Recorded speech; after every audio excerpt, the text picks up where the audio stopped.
All right, welcome, Warrior fans. Had a little bit of difficulty getting set up here for the JV game.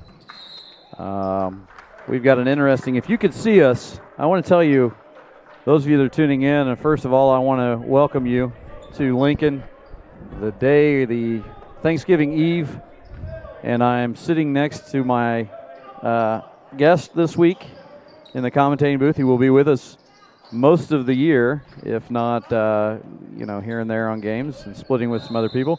But it's the assistant principal and the head baseball coach, Daniel Hanson. Daniel, how you doing tonight? Great. Glad to be here, Mr. Mealy. We are glad to have you, and I can tell you that for sure. It's nice to have your knowledge. You were a former basketball coach as we get some of the action going here at 7 to 5 in the JV. But you're a former basketball coach, so we'll do a little intro here for those people that are watching. How many years did you coach? I was a varsity basketball coach for 4 years. Varsity basketball coach 4 years at Daleville High School, is that correct? That is correct. One of the enemies, but we won't hold that against you. So now you're with us, so you're not the enemy, and you're the head baseball coach. So this is fun because in football season we had Coach McLaughlin, who's the basketball coach, do football. Now we have our head baseball coach who's going to do basketball with us a little bit. And you do have knowledge. You played. You're a Shenandoah Raider, correct? That is correct. And so the thing that we're going to look for from you is the insights from, your days as a coach and your time as a coach, and all of that stuff that you can give to us on color is all we really need. Sounds great. I know my role. So far, you've watched the first quarter of the JV game. We got a 2-point lead and now a 4-point lead as Brandon Wiley scores there and makes it 9 to 5. How have we looked as I was trying to get the computer up and running and the camera up and running? Well, it's one of those quarters. I think Coach Knuckles here at the end of the quarter is going to feel good about where we are. We've got the ball inside. Brandon Wiley's had some great there moves on the inside and layman. And defensively, we've looked pretty good too as well. They just they got 5 points, but they've hit a long three. So I think he's going to be pretty excited here. Close this quarter out good. There's a nice little jump shot from Lincoln. Rebound by Eric Lehman there. Lehman looking for somebody. He finds freshman Trey Adams out there. So trying to tell you a little bit of the guys. Nice pass inside to Wiley. Wiley misses. Cleaned up by Lehman. 2 more on the board there, Coach. 11 to 5 now is the lead. We have about 20 seconds remaining here in the first quarter. Yeah, defense is getting really active here too. I got a foul there, but really trying to pick up the tempo here and trapping errors as they come across half court. And they do like to do the trapping. We saw that earlier on. If anyone in the broadcast right now watched the middle school invite at Wes-Del, they also ran that trapping defense that's pretty much become accustomed to Wes-Del. You coached against it. Sometimes it can work for you when you're hitting threes, but sometimes it really works against you when you're trying to handle the ball against it. Yeah, just like I said, to pick up the tempo. Like I said, Coach Knuckles is going to be real happy there as we take the 11-5 lead. But, just really pick up the tempo, try to force you. You got to really make good passes and knock down shots. You're going to get some open looks, but if you're not hitting shots, then you're going to be in trouble. And that is the end of the first quarter now, and I always forget they added that minute to the JV several years ago, and now it's a 7-minute rather than a 6-minute. And for those of us that have been basketball coaches and varsity basketball coaches, I don't know that we actually were thrilled with that extra minute in a JV game, but it's good for the JV kids to get some more time. But we are, if you could see us, I want to also let everyone know, and I'll let them know during the varsity game, we do have a Mr. Purdue up here who is running our camera. It looks like we are actually having a little network issue, Coach, and I'm going to take a look at it and see what's going on.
Test, test, test, test.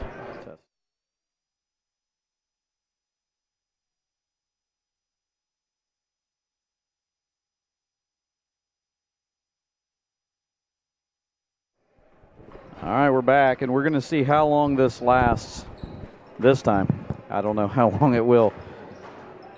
I believe we're up and running, Coach Hanson, so we can only hope that it continues. Yeah, Sorry. maybe we'll get lucky here and keep the 3 bars here. Yeah, we're on 3 bars. So anybody at home right now that's listening, and I know you've been in the chat, and we try to get in there in the chat, talk to you. So here's the issue, real simple. We were on student Wi-Fi here at the school, and I understand that. Nothing against Cambridge City for wanting to do that, but that caused us to have a little bit of difficulty in keeping our connection, and that was half the problem there. And then we do have a Verizon wireless, and we tried to hook that thing up. And so this will be an interesting stream tonight because I'm going to constantly look at the computer to see if we're still live and still going. And people at home will probably keep chatting and saying, you're going, you're good, because I love the help from home. And there were a couple people, Callie Berry was in there, one of our former students, saying, well, maybe if you could use a hotspot on someone's phone. Great idea, and that's exactly what we're trying to do. But the problem is, again, when you don't have good internet, 1, and 2, you don't have good Wi-Fi, it doesn't matter what you do. It takes a lot to get these live streams to go. But we're back up. We do have Mr. Purdue, the principal, on the camera. We do have Mr. Hanson next to me on the color commentating. And it is 27-9. Wes-Del leads at halftime. So I don't know what happened in the second quarter. I couldn't tell you if I had to run back through it. But Well, we picked up the pressure on them there. We got a lot of run-outs. Our defense was stellar there. I think at the end of the first quarter, I think they had maybe 7, so held them to 2 points there in that second quarter. And like I said, we are working extremely hard over here. Our boys are working hard on defense. I appreciate that. I like that you said I was working hard. That might be the first time you've ever said that to me. That's not true. That isn't true. All right, so here we are. We're at the third quarter and getting ready to start things off. Inbounded here. I'm trying to figure out some names of some of the other guys on their team. But good pressure. Yeah, Lehman. Come right out in there. Lehman in the top of our 1-2-2 trap there and got Nice. a steal. Ooh, looked like a good look there from A.J. Nauman in there to John Justin as he was trying to streak inside there. Just knocked out of bounds. The Eagles went to a little zone here out of bounds. And it's up top to A.J., and he will get things set up. It's over here to the left wing, Johnny Justin. Now it's down to Travis Bunch in the corner. Back to Justin with a shot fake. Over to Nauman. Nauman now dumps it inside. A little tough to handle for a big guy down around your feet. Nice pass. A nice pass. Tried to go up and under was Lehman, but rebound put back is Travis Bunch, and it's good. Yeah, we're just really doing a good job getting the ball inside. And as we look at some of the nice hustle there by Wiley. Look at some of the guys on the court for the Lincoln Junior varsity. You have number 1, Seth Ingalls. Number 54 there, Jackson Brumfield. Number 22 is Caden Sutherland. He actually has the ball in that trap right now. Falling out of bounds. It's a great trap. Lehman's got it all the way up, and he just can't finish there. A.J. Nauman with the rebound. It's just missed off there and rebounded by number 10, Caden Creech.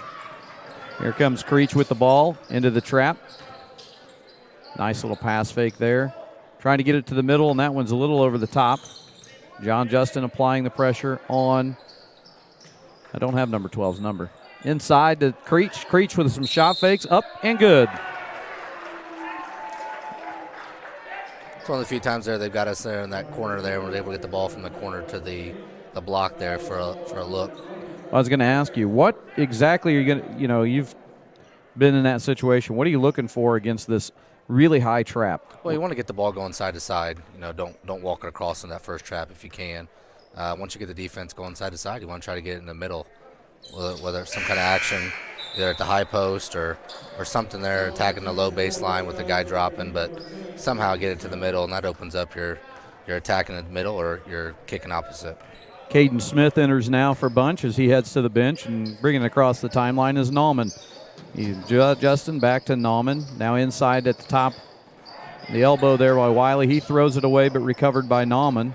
Back to Wiley. Wiley, one dribble to the basket, up and good. Great take, and one right there again, tacking there from the middle. Wiley. 31-12. It's a nice little lead right now. And Wiley at the line with another one here. Brandon, a junior. Big, strong kid right there. Yes, him and Lehman have been playing a good two-man game on the inside there, screening each other and attacking. And the bank's open. Those always help. Here comes more of that pressure defense from the Warriors. And it's taken away. Caden Smith to Lehman. Lehman now wide open for the lay-in. And he has it 34-12 now. And they will continue. Coach Knuckles continues with some of that pressure here. And that is, I think, going to be called a, thought it was called a touch. Yeah, it is.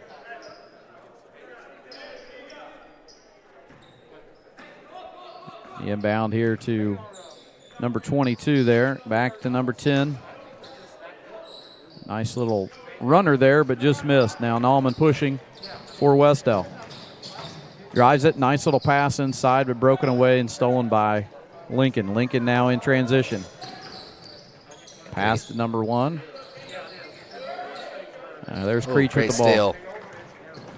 That's Caden Smith. Up, missed it, and it's out of bounds, and I think it should stay with Wes-Del.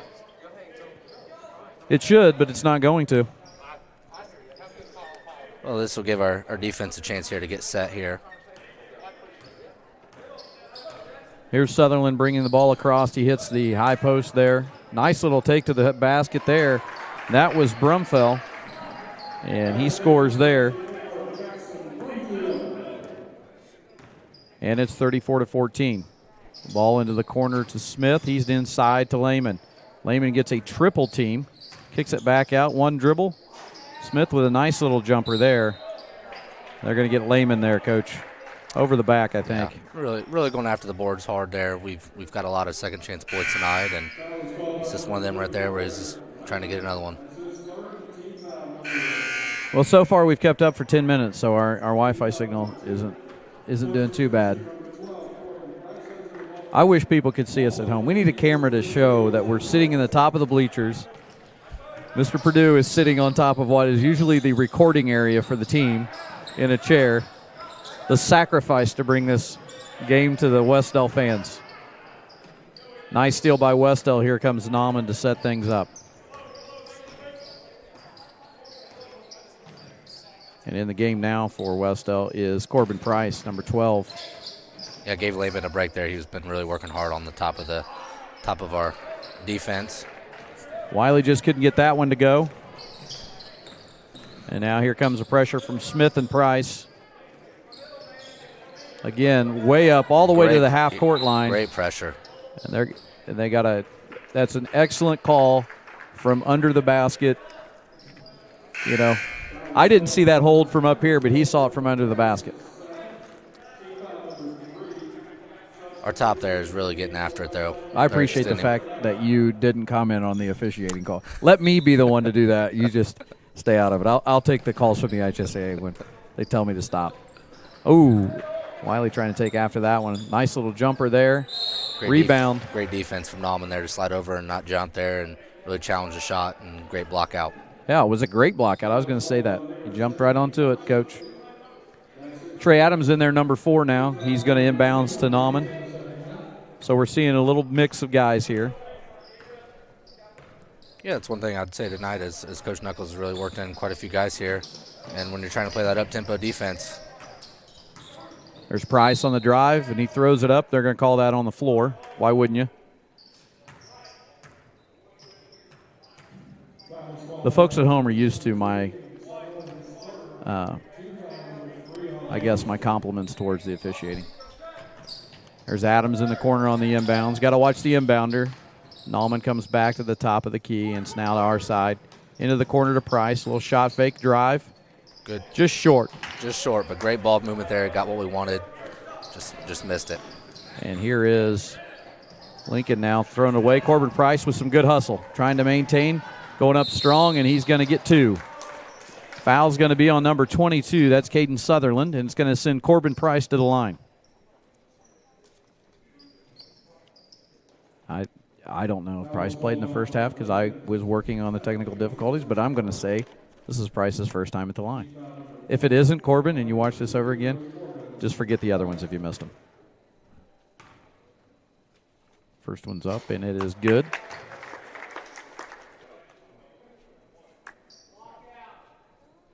Hopefully we can maintain this stream straight into the varsity game so everybody at home can watch. And the second one is good. You can hear those loud claps. That's Kai Denny, athletic director, next to us. And his daughter came with him. So we got a pretty good crew out here. And we've packed off the high trapping half-court defense there, Coach. We're now in a... Yeah, got a little flattened there. Now got just a basic 1-2-2. That shot is off. And that was Ingles with the shot, and it's rebounded. Now Corbin Price will bring it across for Wes-Del. Over to Nauman. Screen from Smith, and it's an interesting foul up top by number 22 there, Caden Sutherland.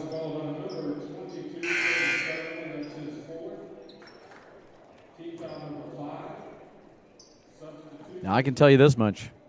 If you're just tuning in, we have the coach, Daniel Hanson, baseball coach with us, myself, the superintendent, and the high school principal, middle high school principal on the camera. Name another school that has those 3 positions doing the broadcast. Nice drive by Price. Great Missed, rebound. Cleaned up there by Brandon Wiley. And here comes Lincoln in transition quick, now getting set up in the half court. That is Brumfield with the ball. Now he passes over to Creech. Creech looks to the side there. Now to the corner. That is, that's a big 3. And he hits it. That's one as a coach you live with right there. That was great defense. AJ was right there and he had his hand up. There's not much more you can do, Coach. Just made a shot. Trey Adams now gets a screen from Wiley, a kick to A.J. Nauman, puts it on the floor, takes it to the basket. Good take. And 2 for A.J. Nauman. Great screen there by Brandon Wiley when A.J. was attacking the rim. Really sealed that bottom guy off. And there's another steal, and that's Braden Hill, who's in the game now, number 50. Came up with that steal. Here's Price, a nice drive, nice kick to Nauman, and 2 more for A.J. Nauman. Extends the lead to 42-17 here with about 41 seconds left in the third quarter. Cambridge having a little bit of trouble with it. Puts it on the floor, and that's going to be a jump ball. Corbin Price has been very active up top there since he's entered the game. He has been, Coach. That's a great point. He is. I remembered him in middle school. He was active all over the place. The kid's always involved, and as we get into that, number 3, Connor Smith now subs in, and he replaces A.J. Nauman. So now there is Price getting the ball on the wing, now driving to the middle of the court, over to Connor Smith. Smith with a nice entry pass to Wiley. Wiley up and just missed it, and that is going to stay here with Wes-Del out of bounds.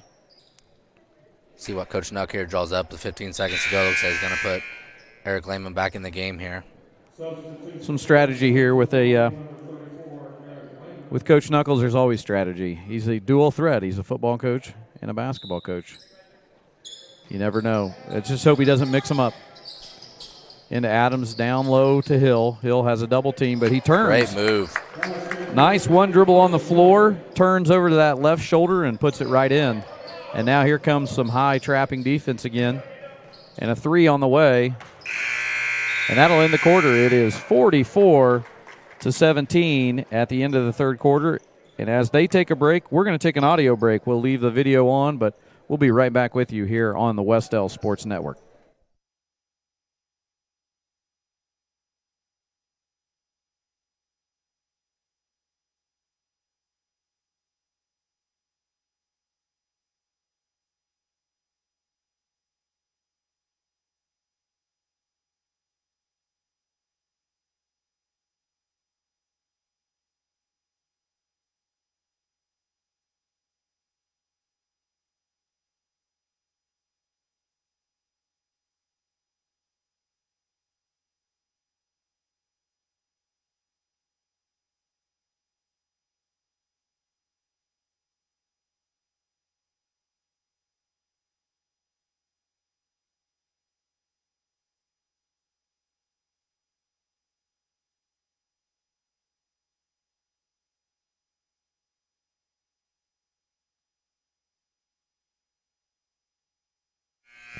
And here we go as we're back from a quick break.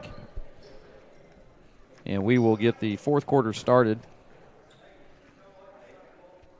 A good first showing here by the JV Warriors. If you're watching at home and you're just starting to tune in, 44-17 is the lead here. And there's a steal by Connor Smith. And it's over to Trey Adams. He will bring it across the half-court line and get things started here in the fourth quarter.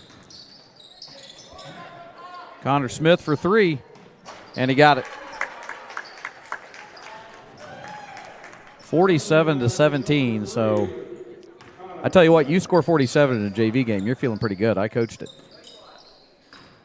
Yes, Coach Knuckles got to be very happy tonight with our defense, the deflections, the turnovers, and what that's been able to lead to offensively as well.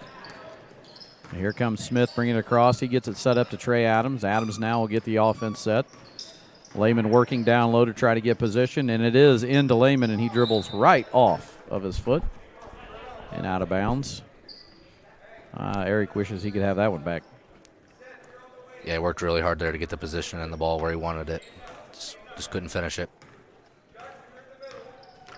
Looks like we've backed off here out of our trapping as they come across. We're kind of sitting back in a 1-2-2 zone. Probably the right thing to do in the fourth quarter at this point is just work on some different looks. There's Lehman with a steal. And he will take it coast to coast and in for two more.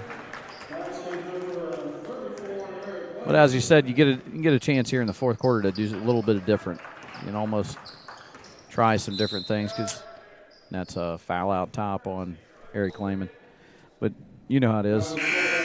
When I coached JV, there was times where you said, okay, well, I know I can't. This trapping defense isn't going to work every night at the top. There's going to be teams that are able to break that. So maybe take a change and look at something different. It's also a great opportunity, as you see, for Coach to get everybody in and get everybody some time as he's been able to tonight. So there's a three on the way, and it's long. Rebound by A.J. Nauman. Nauman now sees something and backs it out. It's to the corner now, and that's Travis Bunch driving. Nice little short corner jump shot, but just short. And now Lehman, within the last 30 seconds, picks up another foul. You hate that one. Yeah, that's not really the ideal there foul. You know, again, we're gone hard, attacking their offensive glass, but that's just one there where they've got the rebound. You just got to get back. And here comes substitution. This is going to be Caden Smith coming in, and he will replace Lehman, I believe. And one thing about this social distancing is you can hear not only everything we're saying. You got a double dribble right there. Yeah, we were switching up there defensively. We looked like we were going to go a little man there, come out of the zone. Well, we scared him a little bit, and a double dribble happened. But anyway, that's as technical as I can get right there. But anyway, you can hear everything every coach is saying. I've never been able to hear coaches so well. It's kind of like it's got like a summer league atmosphere because you can hear everything. Yes, very true. When you limited crowd, and then that's why, hopefully we can help all those that aren't able to be here with us tonight. Yeah, we hope we keep the stream going. We just keep our fingers crossed. That out to Bunch at the top of the key. Nice drive by Travis Bunch. 51-17 now. The Wes-Del JV Warriors are handling the Lincoln Eagles pretty easily tonight. There's a three on the way from number 22. That is Caden Sutherland, and now here's Caden Smith in transition. Three on the way from Connor Smith, rebounded by Travis Bunch, and that's out to Johnny Justin. John Justin just misses there. And now Lincoln going the other direction. We did shift here. We're going to pick him up a little bit, man. It's like a little high weave action from Lincoln. Usually used as a delay game a lot of times. I'm not sure they're doing that here. And that one rebounded by Connor Smith, and he is in transition a little behind the back to A.J. Nauman for three. It's off, rebounded by Bunch. Bunch with a double team, but he gets split, and he scores. 53-17, and if Coach Knuckles calls a timeout, and as his boss, I'm just going to tell you I don't agree with calling a timeout with a 53-17 lead at 3:54 left. But let's just say he's trying to get something special for one of those kids that doesn't get as much time. But what is he thinking? Looked like we had a sub there at the, you the better, scores table there, so he's wanting to get somebody in. You better help him. Yeah. There's a lot of people that want to know what in the world that was about. We'll talk to him later. It's early in the year here. Coach Nuck's still going to coach him up here. We still got some guys learning. Yeah, sure. So Coach Knuckles uses a timeout with a 53-17 lead in the fourth quarter with 3:53 remaining. I don't think I could be any more clear on that 30-second timeout and how unnecessary it was. But here we go. And Lincoln struggling to get open there. And he didn't like what he saw either, so we're going to have another timeout. And folks, this time we're not going to stay with you too long. We're going to take a quick break so we can get a drink on the Wes-Del Sports Network.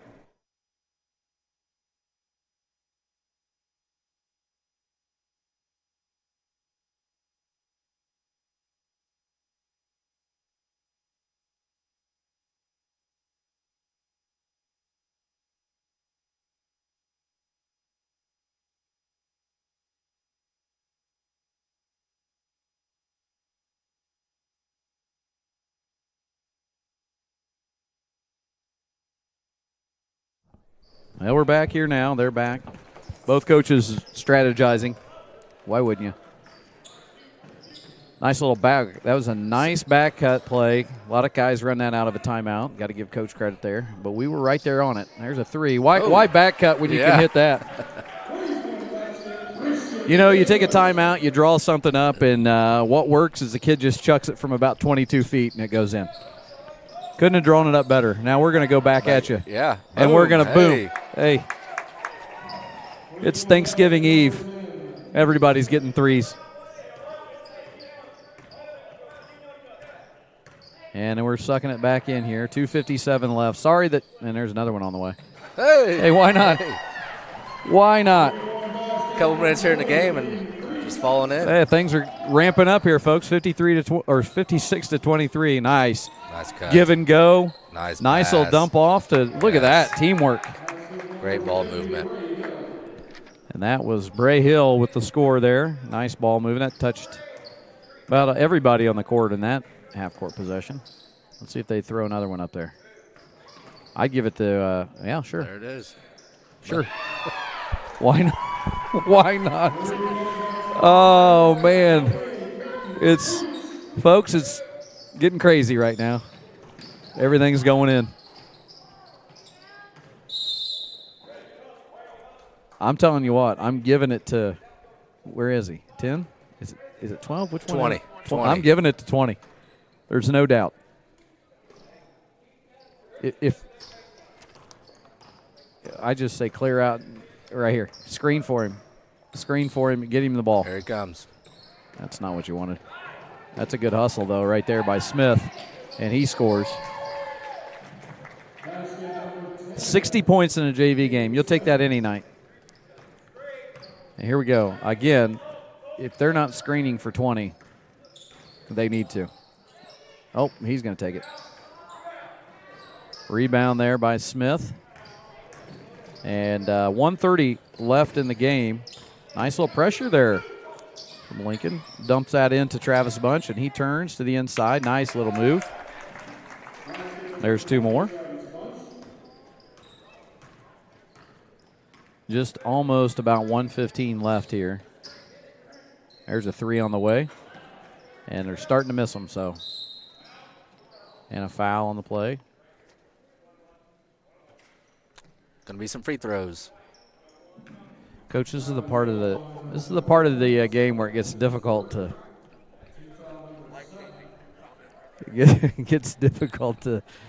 to find the time or the filler. The folks at home are good, though. They're good for us. They know that we do the best we can. So here is Connor Smith at the line. That one's off. Rebounded by Lincoln. Knocked away by Bray Hill. Right into the hands of Travis Bunch, and he takes it in and gets fouled, and he'll go to the line. big plans tomorrow? Staying home? Staying in. You're following the CDC guidelines. I appreciate that. So does everyone else. Gonna try to actually get up our Christmas stuff. So, hey, girls are excited. You're one of those guys. Are you one of those guys that waits until, like at your house? Are you pretty? It's got to be Thanksgiving before you get the Christmas stuff out. That's just kind of what we've done the last couple of years. Paisley enjoys it, so looks like the weather. Well, I never questioned whether she enjoyed it. I questioned whether you were the stickler that made her wait till Thanksgiving. You're not one of the early guys. No. Where do you? Give me your opinion on that. Do you have an opinion? This just became what we do on that Friday afternoon after Thanksgiving. This year we talked about doing it a little bit on Thursdays. We didn't have anything else to do, but this is a nice little Thursday. It is. Maybe Home Depot, a little Bed Bath and Beyond. About 45 seconds left, Coach. Looks like we're just going to dribble it out here. You would hope. You never know. Coach Knuckles might take a timeout. Should have a few of them left. Yeah, he does. And this is good. We're under 30 seconds now. And, folks, after the JV game, we will take a break here, get ourselves reset as the warm-ups. We'll stay on with the video just to keep our stream going. So you can stay here, but audio-wise, we will shut it down for a few minutes to get ready for the varsity and the pregame.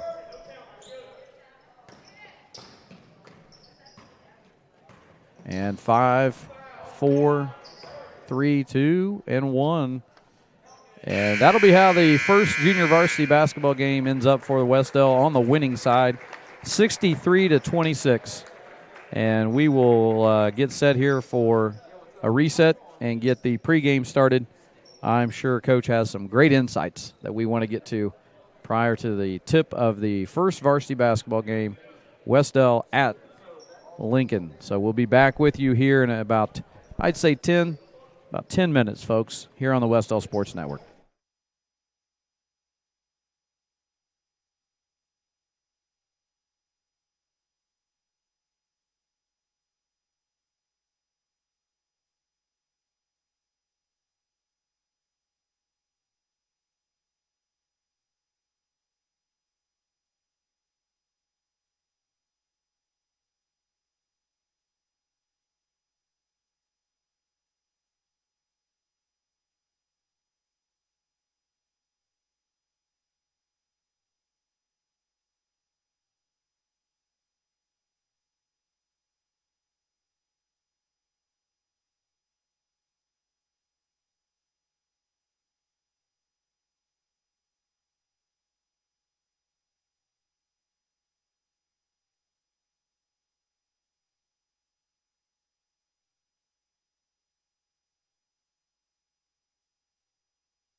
And welcome, Warrior fans. Those of you that didn't tune in for the junior varsity matchup, we want to welcome you to Cambridge City Lincoln High School, and the Lincoln Eagles, hosting the Wes-Del Warriors in the season opener of the 2020-2021, that's a lot to say, campaign. I am the superintendent, Kyle Mealy. Here alongside me tonight is the head baseball coach and assistant principal, Daniel Hanson.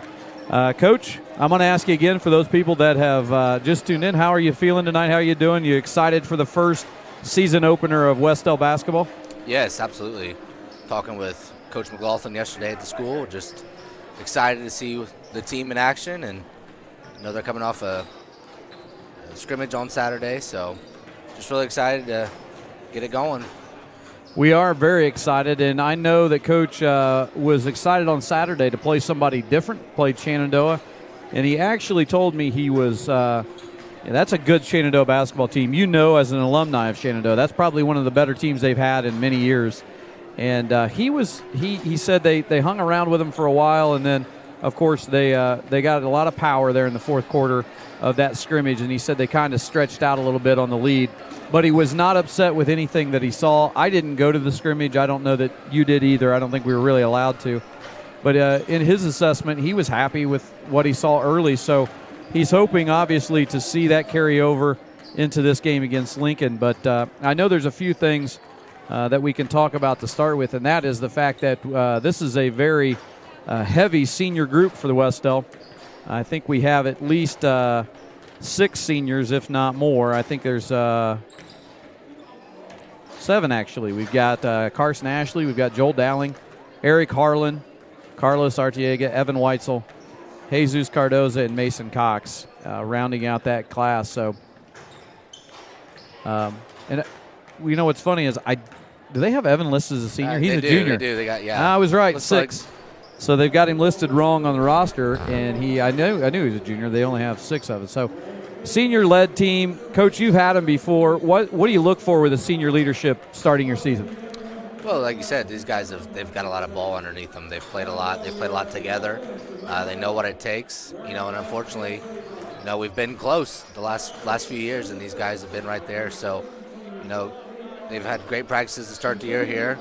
Now you're just ready to play somebody else, like you said, scrimmage. But tonight's not a scrimmage; it's the first game of the year, and everybody's excited. So you just look for them to set that tempo early and that energy on the defensive side. And, it's something I guarantee that Coach McLaughlin talked about in the locker room right there, was picking up with the JV. They did a great job of getting it started for us tonight. Energy on defense, led to deflections, got the offense going. So look for these seniors to really do that for us here in the second game. And that is something to look for if you're at home. And if you've watched any of the Warrior basketball since the Coach McLaughlin era, he is in his 8th season. You know that they like to make it ugly on defense. They like to be active. They like to be aggressive. His theory in 1A basketball is you should be the aggressor, and I don't disagree with that. There are going to be nights where, if you've watched us play, there are nights where that aggression kind of opens up, especially in that trapping. There will be nights where the corner 3 is going to be open a lot with so much pressure up top on the court. But there's other nights where that pressure at the top of the court, as you saw in the JV game, lead to steals, tip balls, and runouts and easy layups on the other end. So that's something that Coach McLaughlin has brought here when he came here 8 years ago, and he calls it the Fury defense there. And I asked him today, I said, you don't mind me mentioning that? He said, nope, I'm pretty sure everybody knows what we do. It's no secret. And that's something that he's brought to the Wes-Del program. Something to note quickly here, and I hate to even bring it up, but Coach McLaughlin's sitting at 98 wins here at Wes-Del, so he's approaching that 100-win mark, and that's a big mark for a coach. He is the all-time winningest coach here in Wes-Del school history, and 2 games away from that big mark, and he doesn't even know that. No one's told him. Coach Knuckles was the one that texted me yesterday and said, I don't know if you know this, but Coach is sitting at 98. So as a coach, you've done it before, many different sports, basketball, baseball now. There's certain wins that you don't really look for them as a coach, but they're big wins. 100 wins would be huge, wouldn't it? Absolutely. And what Coach brings to our school and our community, obviously our basketball program, but not just as a coach, as a person and a teacher in the classroom, means a lot to our Warrior Nation. And, for him to, like I said, obviously be the winningest coach, but to go ahead and get those 100 wins, that's something that he'll always be, grateful for. But it takes a lot to get there, a lot of players, a lot of coaches along the way, and he's been a leader for our program. Well, we're going to take a quick look here, folks, at the starting five for tonight as we have about 5 minutes remaining before we get started. So as you see the overlay there on your screen, we do have, looks like the coach is going to be starting a lot of that experience. He's got Joel Dowling at guard. He's got Eric Harlan back there also at guard. He'll be handling the ball primarily most of the game as long as Eric's prone to foul trouble every once in a while. Hopefully he doesn't get in any foul trouble tonight. He'll be in there handling the ball.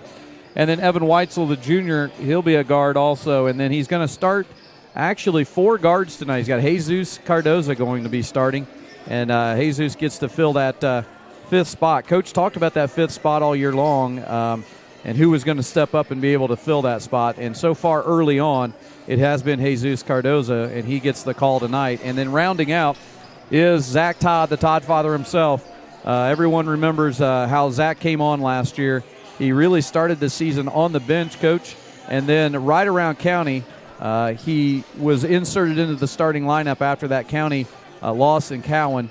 And when we made that switch, it really sparked us and moved us forward. And the kids, you can tell the guys like playing with Zach because Zach does all the little things. He rebounds, he finds the open teammate, and then as we saw against Muncie Burris last year, he also can fill the scoring column with that 37 points he had in that game. So you got a guy like Zach Todd and really some of these other guys on the roster.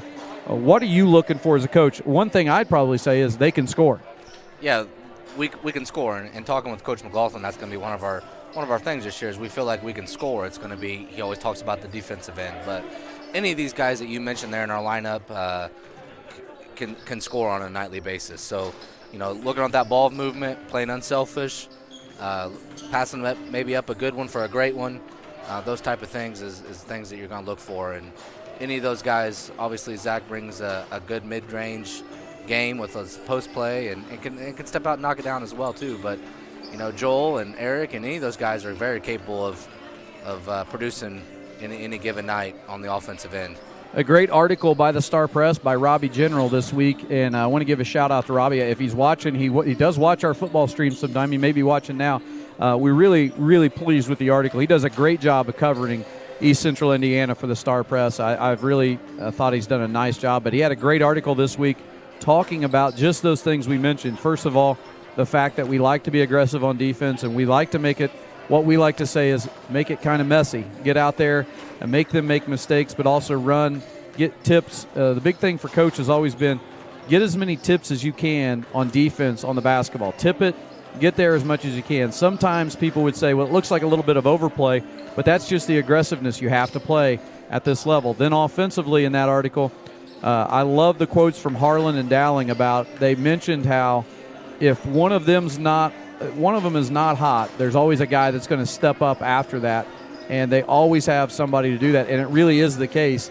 It seems like whenever one guy's off, another guy steps up. So having that opportunity as a coach has to be really something nice to be able to look to. So if you're looking at maybe one key in this game, what's your first key that you could think of? I'm going to put you on the spot here, Coach. What's a key for you tonight coming out first game? Well, I would say our guard play. Like you said, we got the leadership there, our seniors. They've been there in those moments, kicking off our season for us tonight. But setting the tone defensively and offensively, pushing the ball, getting guys in play. Look for like Mason Cox come off the bench, some of these other players that are going to get some minutes tonight. But leaning on those guys that have been there early on in this game, setting the tone. It doesn't have to always be scoring, but setting the tone energy-wise. And obviously Zach Todd's going to get in play. So as we're getting close here, it's going to be exciting. It's going to be a great year. We're excited. So we're about there. I'm going to finish up with one key, and it's the key that I talked to Coach McLaughlin about before we left the school today, and that was if we can guard people, we can be pretty dangerous. So as long as we buy into guarding our man and taking care of that and helping our other brother out on defense, we should be just fine. But we're going to get Mr. Purdue up here in the camera booth as he tries to climb up in there. And we're getting ready for starting lineups and then the national anthem. So we will shut up here for a minute, and we will let the PA announcer introduce our starting lineups.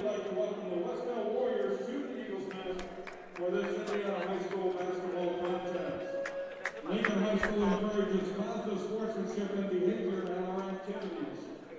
Please encourage players and coaches with positive comments and acts, and respect the decisions of the game officials. What you do and say during the contest reflects on your team, school, and community. Enjoy the game by being a good sport. And now we'd like to introduce the lineups for both teams this evening. First of all, for our visitors from the Wes-Del, non-starters include number 3, Franklin Hanson, number 14, A.J. Hanson, number 20, Carlos Archuleta, number 24, Alex Light, number 40, Mason Cross, and number 54, Brandon Wiley.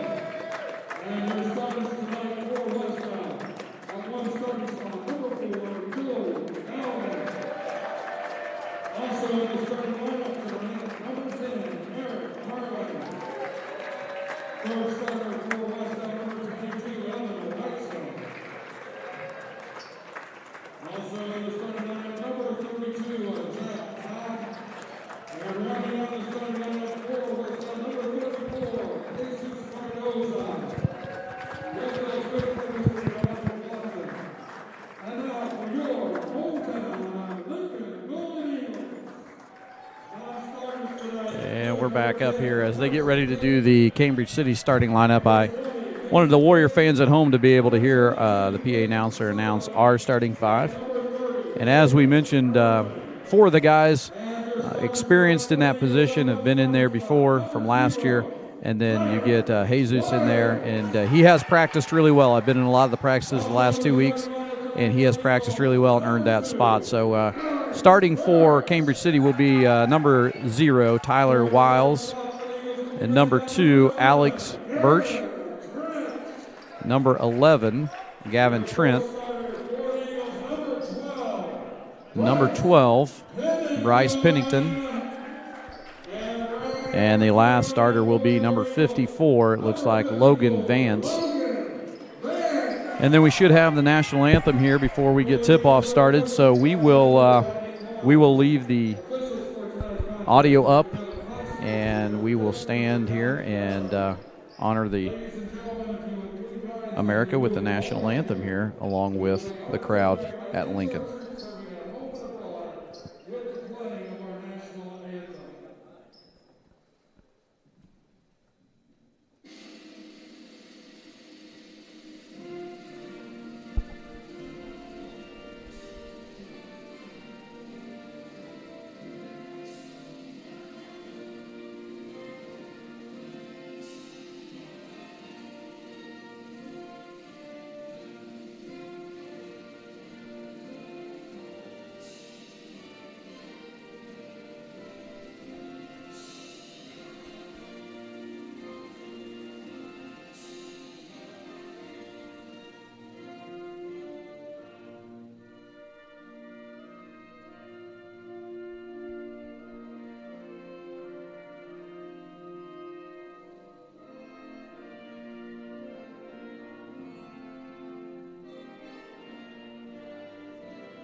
And there we go. We are set now.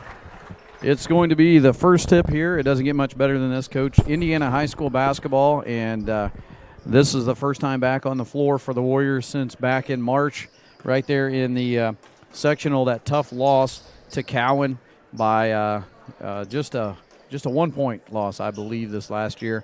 Cowan went on to win the sectional, and but we're hoping this is our year, and then we hope this is the tip to our year. And we never thought, honestly, earlier in the year we'd be at this point, but we've been able to handle the pandemic, our community and our athletes and all of our students doing a nice job. Here we are at tip.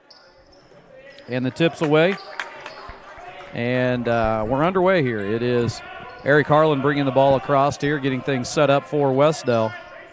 The Eagles start out here in a little 1-3-1 half-court flat action here, not trapping at the top. Nice cross-court pass to Joel Dowling, and 3. So a quick start there, and it's a three-pointer for Joel Dowling to start things off. And now we are settling back here in a little bit of a zone, Coach. Yeah, we're still in our 1-2-2, but just going to play it down. And that's Birch for 3, and he is off. Rebound there by Vance, and it is good. Logan Vance with the answer there. 3-2 lead now here early in this one. Harlan now swinging it, driving in against that zone. Out to Weitzel. Weitzel with a pump fake. And now Zach Todd, nice spin move inside, and a nice up and under. Excellent up and under there by Zach Todd, gives Wes-Del a 5-2 lead. That was great penetration by Eric Harlan, just about 3 passes before that, too, to get in the teeth of that zone. Here comes that pressure now as you see more activity. And that is Lincoln passing it around, and they quickly get a 3 away. The rebound's long and handled there. And now it's – and I think we got I think he stepped on the line is what they're going to say. So 6:36 left, 5-2 there. Looks like Tyler Wiles, number 0, is one they're going for. There's Tyler right there. Bank shots off, rebounded by Weitzel, and here comes Wes-Del. Dowling handling. Over to Harlan. Harlan now trying to handle that, and it's back to Joel Dowling. Dowling almost thought about it. Now an entry pass in. Nice move again by Zach Todd.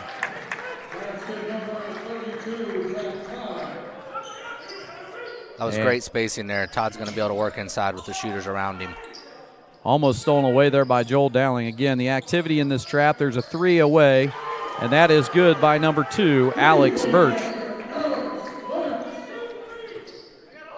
And here they are in that 2-3 zone again, extending it a little bit out past the three-point. That's a deep 3, and it's good by Dowling. Another nice shot from downtown Dowling. And here comes Lincoln. Nice quick pass. They are moving the ball well against that zone. Here comes Wiles out to Birch. Back up top, a little shot fake inside now. Just off. Rebound, he traveled, no call. Back outside now, it's on the way. In and out, rebound to Zach Todd, up to Jesus Cardoza. Nice pass to Evan Weitzel, but he can't convert. And here comes Bryce Pennington and pass to Wiles in the corner. Wiles for 3. It's off. Nice block out by Joel Dowling. I think you were getting ready to say it. Yes, that was an outstanding block out. You know, that's the second one for Joel. He had the one earlier on the big kid, 54 there, and he stepped out of bounds, but another great block out. Those are the little things you got to do. Those are the things that separate a good team from a great team right there, is doing the little things.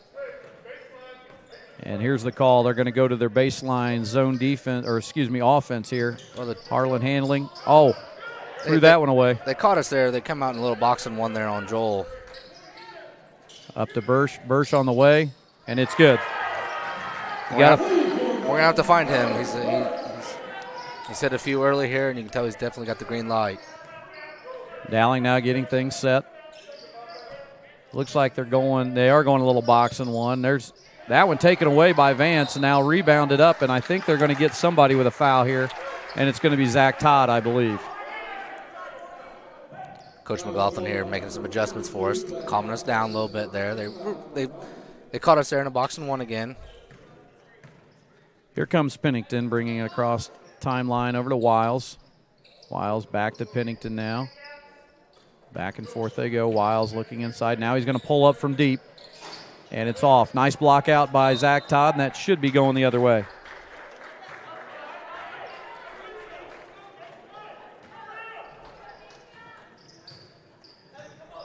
And here comes Wes-Del with a 10-8 lead here. Just about 4 minutes and 10 seconds left. That's going to Cardoza, and it's going up. Jesus is off, and Wiles with the rebound, but knocked away by Joel Dowling. But it's going to be right here with Lincoln. They retain possession.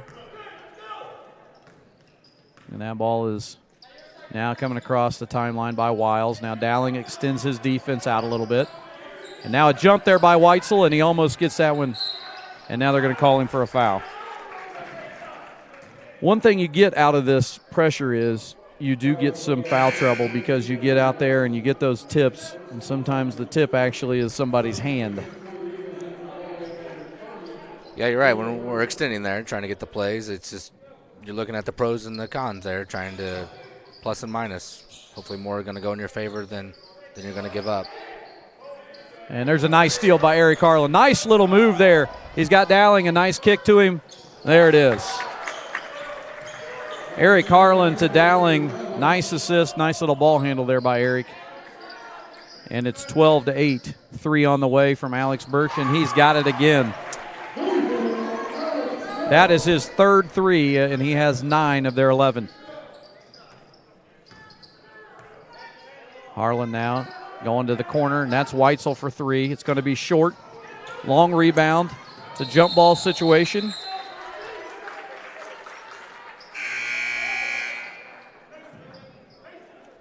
And the ball is going to be with Lincoln. Substitution for Lincoln now is going to be number 20. Mason Dick is in the game.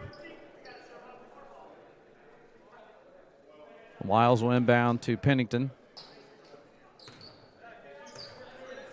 And now that, again, we suck in this, looks like a zone, and that's Wiles from deep, and he's got it. They've hit 4 threes here in the first, and they're ahead 14-12. If they shoot like that, they're going to be hard to beat. Cardoza now with it, looking inside. It's a kick ball.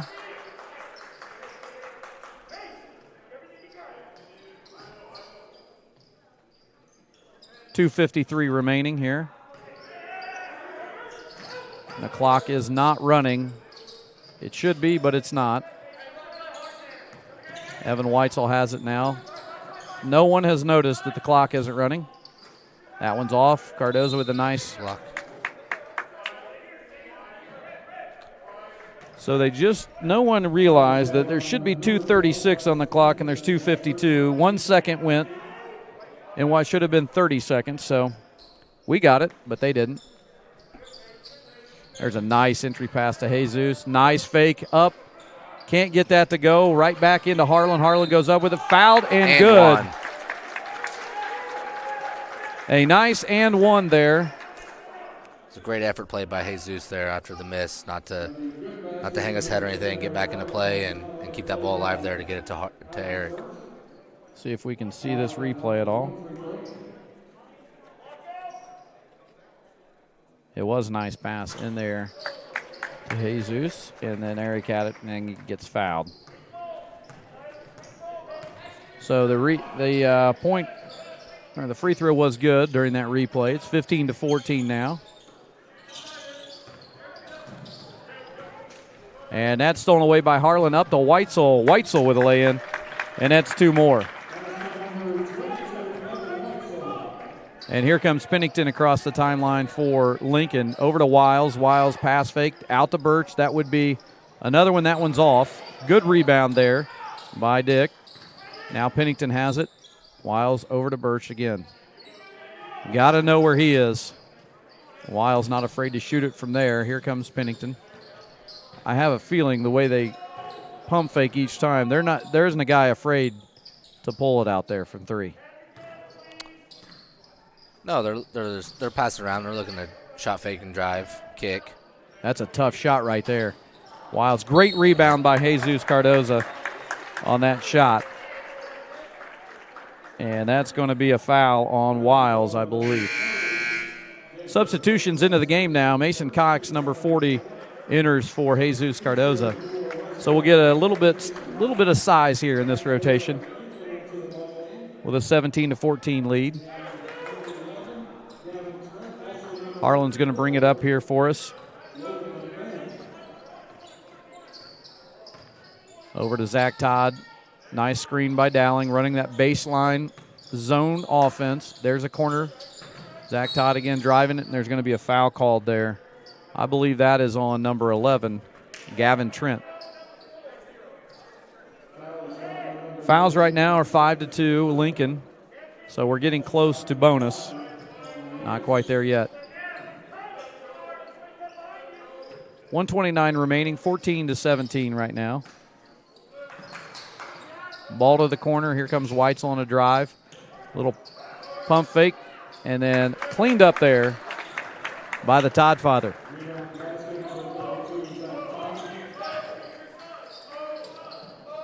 Corner there. Nice tip by Joel Dowling to keep that from getting over there. Extending this a little bit more now, Coach.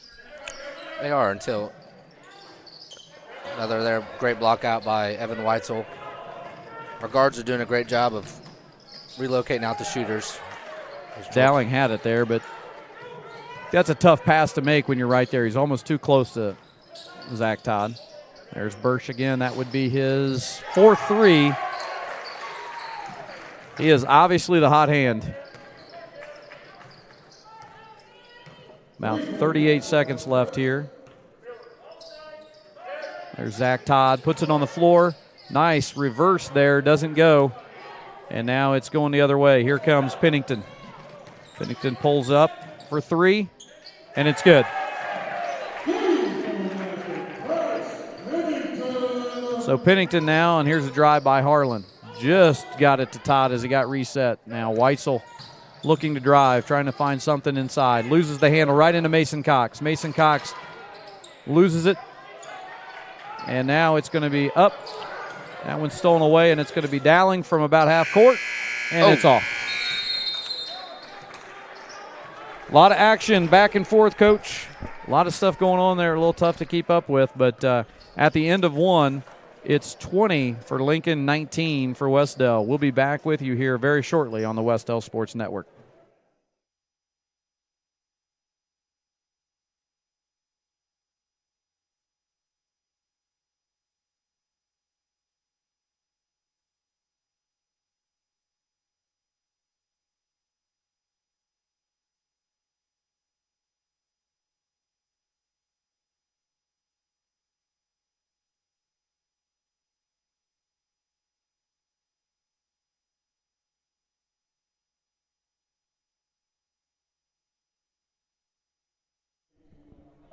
And we're back here after our break.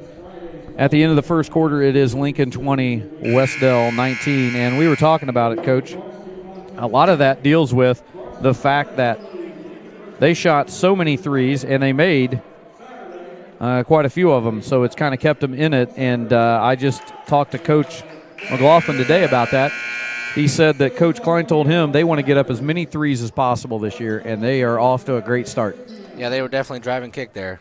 They didn't really want to get the ball inside too much. They were looking for those guards to make plays, whether it be off the dribble or catch and shoot. So we've got to make those adjustments, keep them in front of us. Don't give it those dribble lanes. You got to hope they're not going to hit all those. So let's hope that they don't. But as you said during the break, there's about 4 guys over there that definitely have a green light. You can just tell. Nice pass inside. Nice seal by Mason Cox, but Zach Todd couldn't make that one. But a great seal there by Mason Cox to give him that opportunity. Yes, that was a great possession out of start the quarter there. Obviously, Coach drew that up there in between the quarter. Got what we wanted. We just didn't execute it there to finish it. And we go man-to-man here, and a little switch up here against the threes, trying to keep us back. Backdoor cut. Harlan with a great hand there to get the steal. Behind the back. Drives it down the lane and straight in for 2. We'll see if this man-to-man changes things for us a little bit. As Coach has mentioned all year, it's no secret that if we can guard people, we can be pretty tough. But guarding people is something we got to prove. And we're switching here. We got another senior in the ball game with Carson Ashley here. He's going to switch up top. I did see that. Nice. It's nice that you picked that up, Coach. I didn't get that one in there, so we're getting to see Carson for the first time. There's a shot fake there on the ground going in. And they're going to get a trip there. I figured we'd get a call there. A lot of action there. A lot of bodies flying. Yep.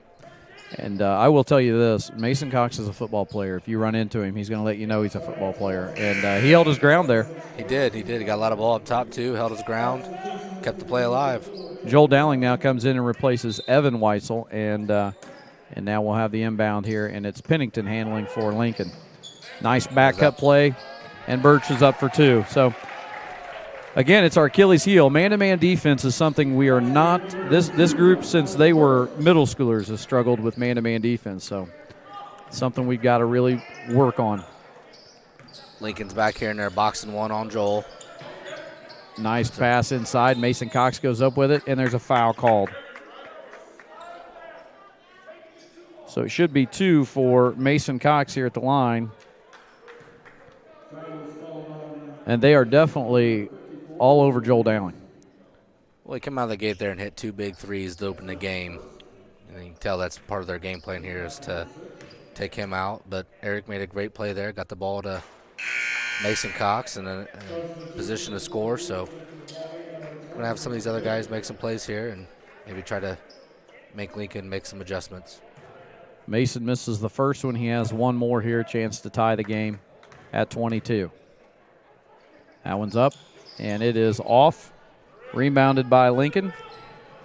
And here comes Pennington bringing it across half court. Box set now here for Lincoln. Out to Wiles. He takes a step to the left, lets a 3 go, and it's off, and Harlan with the rebound. Now Harlan in transition. Looks behind. And that one's off, quite possibly off his leg, but I think they're going to say it's here. Nope. I think that was the right call. It was actually knocked away from Harlan and then back off of his leg. Got a substitution. Jesus Cardozo will re-enter the lineup, replacing Mason Cox. In a lot of ways, it's just you got to weather the storm of threes that they're going to put up there and just hope that they start missing. When they do miss, we've got to take advantage. Yeah, and that's exactly what Eric was trying to do right there, was push and transition. Just like I said, somebody knocked it away, but try to pick up the tempo, see if we get some things in transition on those misses. Here's the corner now, and that's Birch on a drive. Can't give up baseline, and that's going to be a foul and 2. Foul's going to be on Zach Todd, I believe. No. Yeah, like I said, there we gave up the baseline, and our help side was slow getting over there. That wasn't on Zach Todd. I think that was actually on Jesus Cardozo. So 2 free throws coming from Birch. He makes the first one.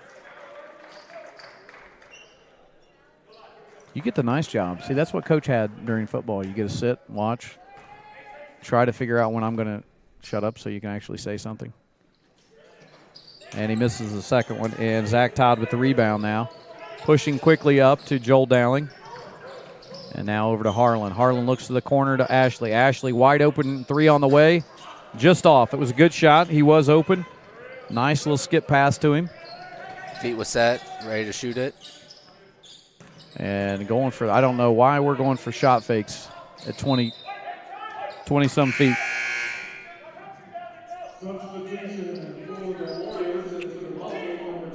But we're going for shot fakes at 20-some feet.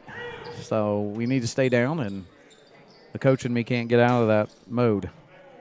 Well, we said their guards are wanting to attack. We need to keep them in front. And like I said, there, when you go for shot fakes, they're going to be able to go around you, which is going to drive and kick. Everything they do, every time they catch it, they're looking to shot fake and then drive. And then if you don't come out on them, they're looking to kick for the 3. There's a drive by Pennington. Good defense by Jesus Cardozo. And now we're going the other way. Jesus with a lane. Drives it. A lot of contact, no call there by the official. Zach Todd trying to stop Wiles. Wiles to go in the other way. He misses. Nice pass to Joel Dowling. Joel Dowling up for 2. A nice pass from Eric Harlan ahead to teammate Joel Dowling for 2, and we get a stoppage in action. I think it's a timeout. Cambridge City, a 30-second timeout. The way those last few possessions went there, I'm sure both coaches are happy with that timeout. Yeah, it's actually a full timeout, so there's about 4:43 left on the clock. We're going to take a short timeout here for a quick drink, and we'll be back with you on the Wes-Del Sports Network.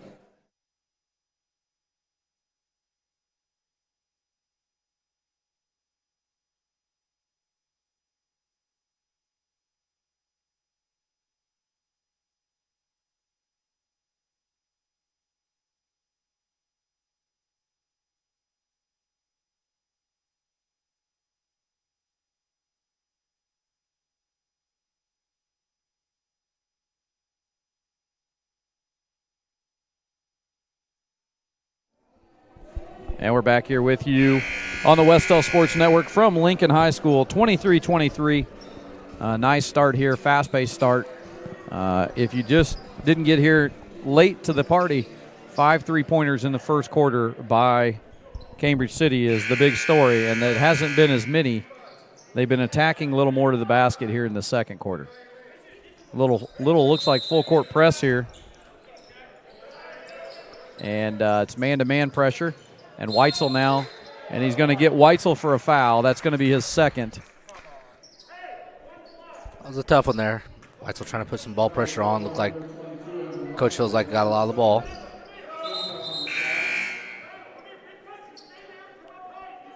No, that was one of the things I know Coach McLaughlin took from the scrimmage was he felt like he was very happy with our press portion of that. Obviously, Shandell is a very good team and can handle it very well, but felt like there's some good things to take away from it. A lot of pressure here, full court. Alex Light enters the game now for Wes-Del to replace Weitzel. And it looks like a 10 count. I was going to say it has to be close to a 10 count. Great defense there. Alex Light, story with Alex Light is he did take a year off last year, did not play. And he is back on the team this year. It's good to have him back. He helps with the depth of this team. So Alex is in after a year off. There's Cardoza in the corner, back up. Nice pass fake. It's in the corner to Dowling. Dowling was hot in the first half, and he is going to go to the line for 3. The power of making your first few. Yeah, they definitely were out on him there. And I apologize to the folks. As you see, edit our clock. Our clock that we have in the scoreboard ticker down there doesn't quite work with the same speed as the game clock, so we're not synced up. So it's really me having to reset it from time to time. First one's up and good by Dowling. 2 more to come.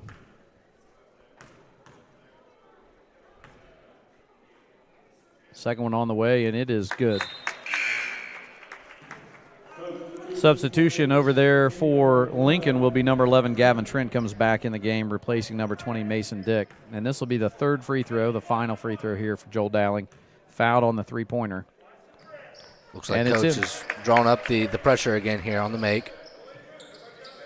Ball getting ready to be inbounded here. And, yes, they do have a little man-to-man. That's the run and jump, man-to-man press. Now it's going to be back into, I would think they go back to a zone here, maybe man, the switching man. And here comes Wiles. He's got a little lane to the hoop, and I think that's going to be on Alex Light. Now they're going to call that on, they're going to call that on Alex Light, number 24. 2 shots here.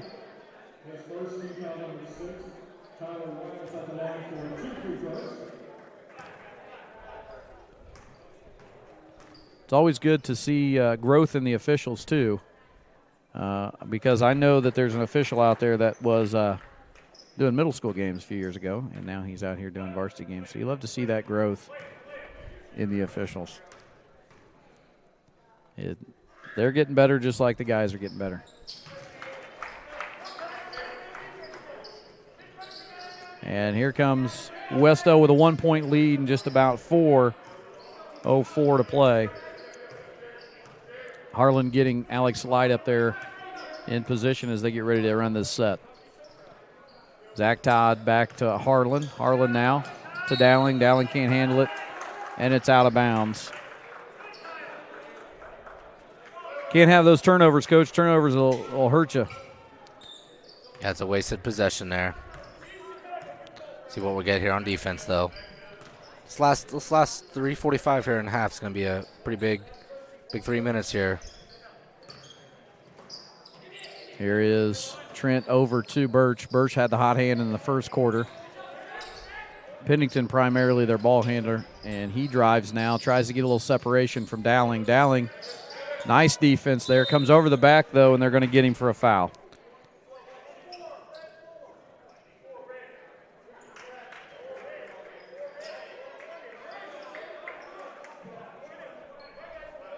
We got one official going to one end, and we've got another one down here saying that it's actually on the other end. I think I know where it is. Yeah,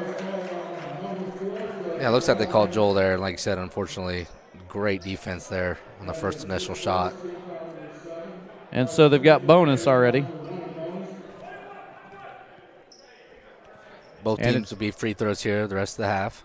3:24 left. Yep, made the bonus. And here's Pennington at the line. He's got a one-on-one. First one's up, and it is good. That'll tie the score at 26. Substitution now.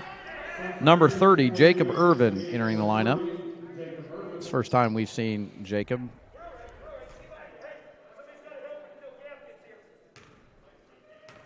And here comes the second free throw. It's short and rebounded by Alex Light, and now it's over to Harlan. Harlan quickly brings it across the timeline, now looking for a drive. And now a reset for Wes-Del. Zach Todd at the top of the key now, over to the far wing. Nice drop in to Jesus Cardoza. A little bit of a bounce there. Rebound. Zach Todd's up with it. And just misses that one. Those are ones you got to have. It's a great look there off the offensive rebound. Here is Trent with the ball. He gives it to Jacob Irvin. Irvin up to Pennington now. Pennington gets a back cut from Wiles, but Wiles wasn't there. There goes the back cut, and it's a kick ball. Here comes the first time we get to see number 20, Carlos Artiega, enters the lineup. He's replacing Jesus Cardoza. Carlos is an active, strong kid, active defender. I will say that about him. So you'll see a lot of that from him. Very active defender. He knows his role. Trey Wiles with a nice little jump shot, but Zach Todd with the rebound, and here comes Wes-Del. Joel Dowling resets. Knotted at 26 here in the first half. 2:18 left. Dowling, a little bit of dribble move there. Over to Light in the corner. Nice shot fake and a good idea there. He actually, I don't know if he was going to Carlos on that one. Yeah, he had Carlos diving there, but like you said, initial great shot fake and attack. Bounce, Great very smart play. move by and Light with the rebound and put back in. Oh, that was a great play there by Eric Harlan. He just threw it off the defender's back and had a layup. And he's kicking himself, shaking his head. He knows he missed the layup, but Alex Light. I think he surprised everybody on the play. Alex Light cleans it up for him, and Alex gets his first varsity 2 points right there. Pennington with the drive. Ooh, the nice floater with the high kiss, and it's in. 1 minute and about 35 seconds to go. It's over to Dowling. Dowling now looking to operate around the wing. He gets it over to Carlos. Carlos doesn't even, from that distance, Carlos isn't even going to look at shooting. Nice move by Zach Todd into the inside. I don't know exactly what happened. Inside it goes, and good. Eric Harlan splits the defenders and scores, but I can't get over. That was a sweet move by the Todd father on the spin and inside there.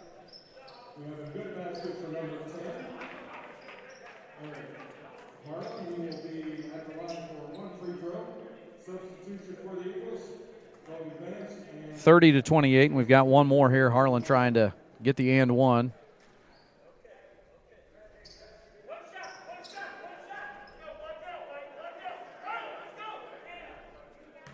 A lot of yelling, it sounds like. It does. Coach McLaughlin's here telling our guys one stop.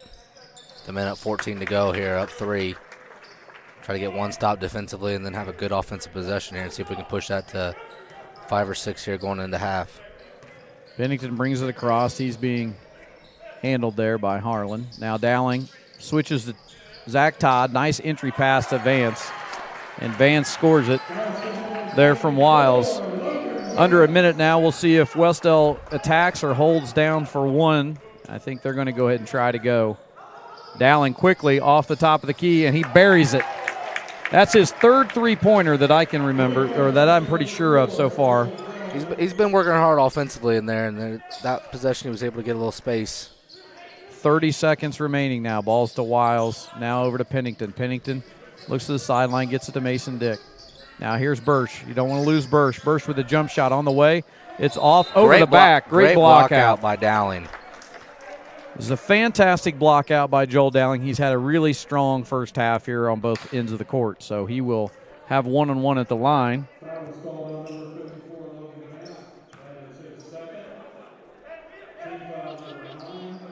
34-30, it's about 22 seconds left. And here's a substitution. Mason Cox enters for the Zach Todd. And now you see Carson Ashley coming in to replace Eric Harlan. Eric Harlan has a conversation there with the official. Now, I've been on the bench before. Usually we do not want Eric talking to the officials. That's just one thing we don't want, but we'll let him go tonight. That one's up, and it's short. Great rebounded by Mason Cox. Mason Cox with a strong rebound put back there, giving the Warriors their largest lead so far at 6. And we are almost at halftime. Nice move by Pennington. Splits 2, gets up inside, just misses it. Rebound to Vance. Vance puts it up for 2, and it's good. And that is how the half will end. 36-32, a strong first half here for Wes-Del. And we are going to take a extended break here and collect ourselves and be back here at halftime with hopefully some stats from the locker room if we can get those. And we'll go over some of that with you. But an extended break here. We'll leave the video on, but the audio will go off. We'll be back with you here on the Wes-Del Sports Network.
Plenty of COVID. All right, Warrior fans, we are back here, and I have special guest, Athletic Director Kai Denny. He's up here in the booth. I guess we'd call it the booth. We're at the top of the bleachers. I brought Kai up here so he can talk to us a little bit about these COVID restrictions in the state of Indiana. Indiana basketball is huge, so everybody wants to come to the games. But, Kai, let us know. That can't be possible this year, and many of us know because of the health department restrictions and the things. How many can we have at a game? First of all, it's just great to be watching a basketball game. That's true. Been waiting for a long time since last March to be able to do so it's really nice to be able to see our kids out there on the court. Right now, the Delaware County Health Department, we are restricted to 250 total people in our gymnasium, and that includes the players, the officials. If you would have cheerleaders, it includes every person in the gymnasium. So we are restricted 250 at this time, and that's been set forth by our health department. And the reason we want to be really clear with everybody is everyone wants to come to the game, and as the superintendent, I'll be one of the first ones to say that the reason we can't let everyone is we're trying to get as many experiences for the athletes and for the cheerleaders and for the band. You know, if they're going to be there, they may not be there. But what we hope that the fans will understand from Wes-Del is our first focus is to the opportunities for the kids to have the experiences. So inside that 250, we've got players, we've got managers, we've got obviously the cheerleaders. We've got the band if they were to come. And, we want that atmosphere for the kids because the first and foremost, it's about the kids. So we want our community to really understand and be patient with us that we're trying to accommodate the kids first, as we always do. Then from there, we probably move into parents, correct? Yes, absolutely. And Mr. Mealy hit the nail on the head there. We want kids to be able to create memories, and over the past 6-7 months, however long it's been, a lot of our kids have lost those opportunities, and we want to hopefully give those kids the opportunity to, do the things they love to do here at school. But yeah, parents would be next. So our focus is getting the kids in the gymnasium, and then obviously the parents deserve and the families deserve to watch their athlete on the court. We are currently doing online ticket sales. Yeah, I was going to ask you about the online tickets. Yes, we went to online ticket sales, and honestly, it's been a great opportunity for us, and it's worked out well so far. But we have made the opportunity for our parents first and foremost to be able to purchase tickets. They will have pre-sale codes, and they will go on sale, and they will have like 4 days or so to be able to get their tickets purchased. And then after that, whatever's remaining of that will be available to the public. And for example, for this Madison Grant game, tickets for the public, general admission tickets, will be available Tuesday. And again, it's a very limited number, and we hate that, but it is where we're at. But the general public or the general admission will go on sale on Tuesday, and once we are sold out, we are sold out. It's a very easy process. You just go to www.wdathletics.com, click tickets, and actually we've got a link as well, but click tickets, and then you'll have to create an account one time, and then once you get that account created, you just pick the event that you want to buy tickets for, and you go in there and you purchase your ticket with a credit card. I will let everyone know up front that there is a service fee. You have a service fee to the company that provides this service, as well as to the credit card company. So you'll pay like an extra $1.40 or so for each ticket you purchase. But that's out of our hands. That's just something we couldn't avoid. But you will just purchase your ticket, and then you'll bring your phone, and we'll scan it. It's a very, very easy process, and hopefully it works out well. Well, I know that we're doing everything we can to bring high school basketball to the court in a pandemic situation. Is very difficult to do, but I think you and your staff and your coaches have done an excellent job to get it there. I know you've already handled some of this with the girls, and the girls had a huge win the other night. Absolutely. And they beat Muncie Burris at home.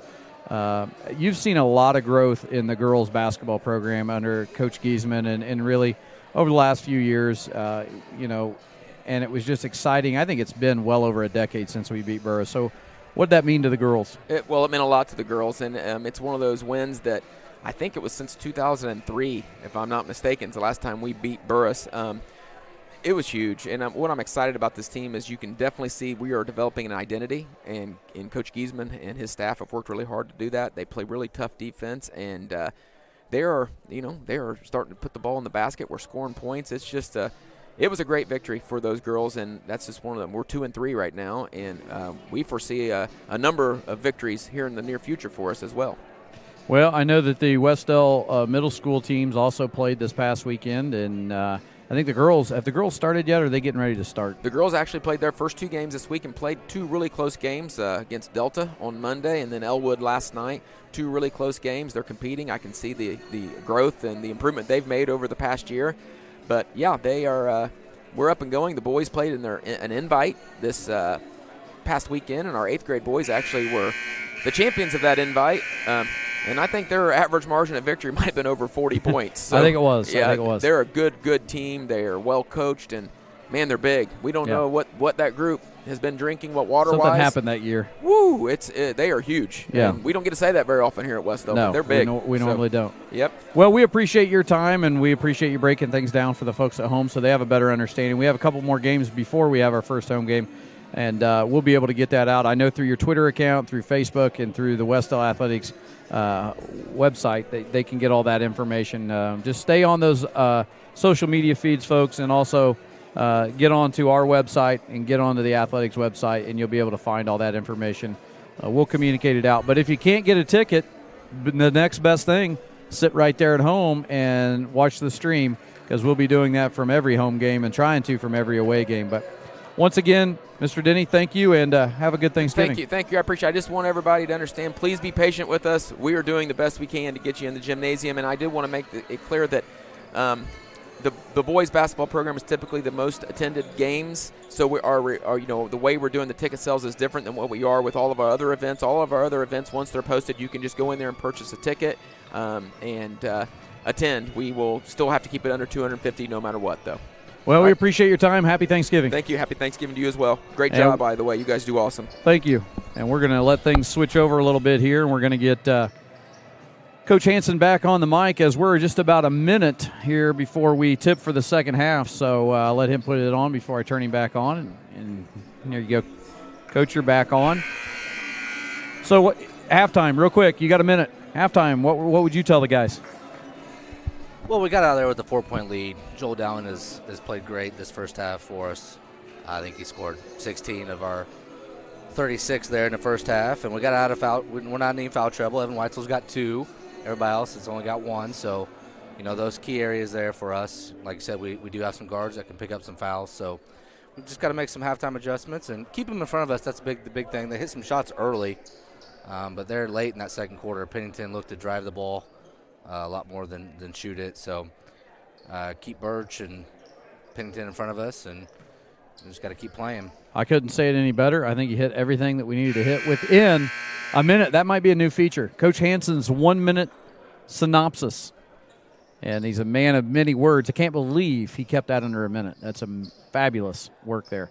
And they almost were getting ready to play some slow down 80s music there. I thought you and I were going to have dance for a minute, but we don't have to. And I couldn't find a better dance partner, though, if we had to.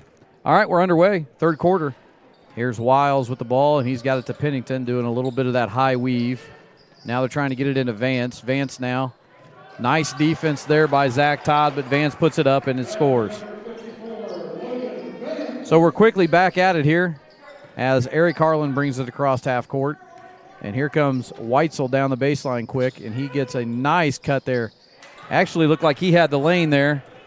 Couldn't quite score. Pennington now to the corner. You do not want to leave Birch open, and that's why.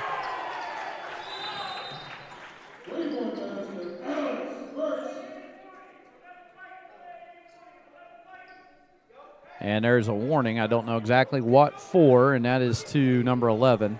Hit the ball as it was coming out of the net there. Oh, you picked that one up. Nothing gets by you. Nothing gets by Coach Hanson. Unfortunately, that was a made 3 there by the Birch, and yep. Number 11, as it's coming out of the net, tried to hit it out of bounds. Did you call him the Birch? Birch. I thought you called him the Birch. I was like, that's a new nickname. Maybe they go. Weitzel almost had it for 3. Taken away by Eric Harlan. Nice pass into Jesus Cardoza. Cardoza misses it, but he gets his own rebound and brings it back out. Now here's Dowling. Dowling looking to the corner to Harlan. Harlan shot fake, takes it to the hole, and scores. That was just one of those possessions and now, where it's great effort. I don't know what we're doing now.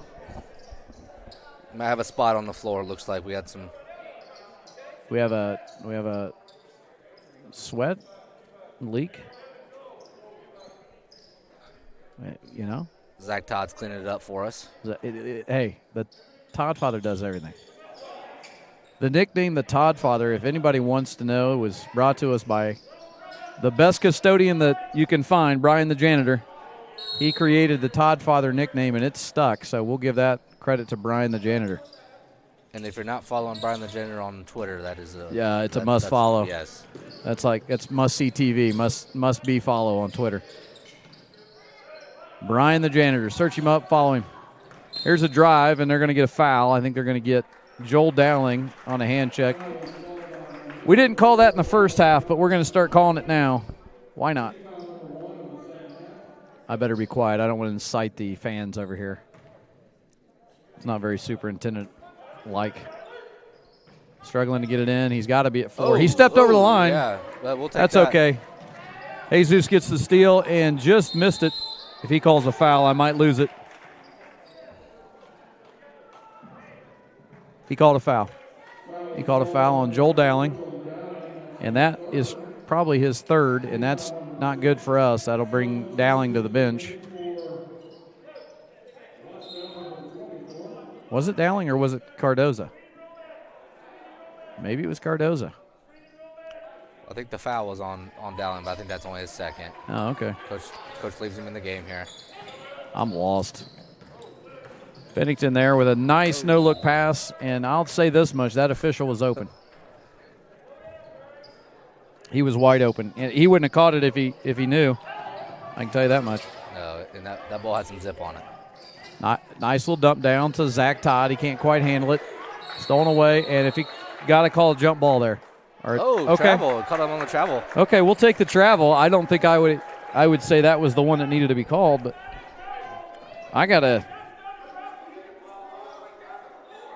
agree with Coach Klein.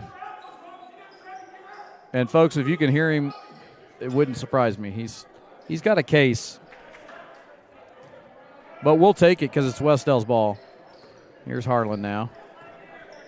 Lincoln still in their box and one here on Joel, number 11. Nice pass inside. Zach Todd, nice scoop.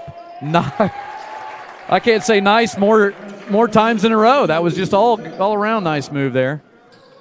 And you're seeing Coach McLaughlin's point of emphasis here at the second half is to get Zach back involved. They have got to quit reaching, though. I will say that. Pennington's looking to get to the hole. We just can't give up any more of those unnecessary fouls, just doing that little reach around, that reach behind, that type of thing. They got to quit doing that. They're boxing again, Dowling. Now Weitzel to the basket. Nice take by Evan Weitzel for two. This is one of those situations where we talked about it. It was in the article. Joel Dowling was the one that said it. If they're going to take him, that's a foul. That's a foul. That's his third.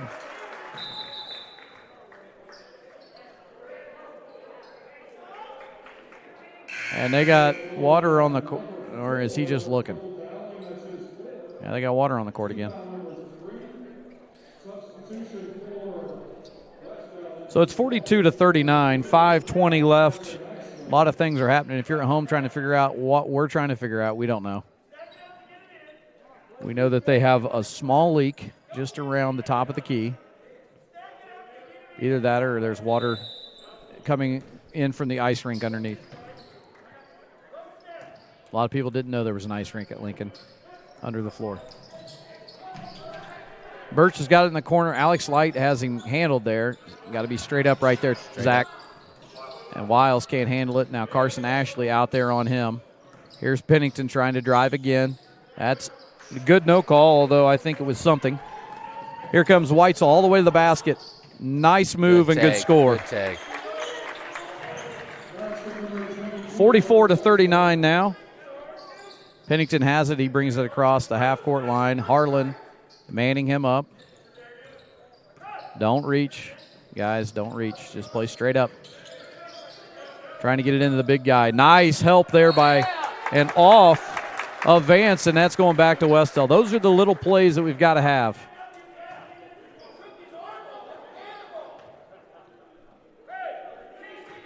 I believe Coach Klein said he took his arm off like an animal.